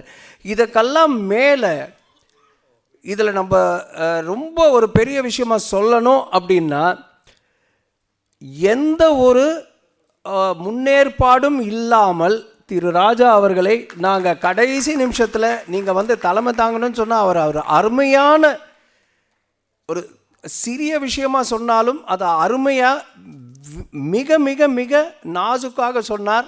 அது வந்து ஒரு ஆழ்ந்த கருத்து. அதற்கு ஒரு பெரிய நன்றி. அதே மாதிரி தமிழ்ச்சங்கம் டெல்லி எங்களுக்கு இந்த வாய்ப்பினை வழங்கியதற்கு அவர்களுக்கு ஒரு பெரிய நன்றி. அதே மாதிரி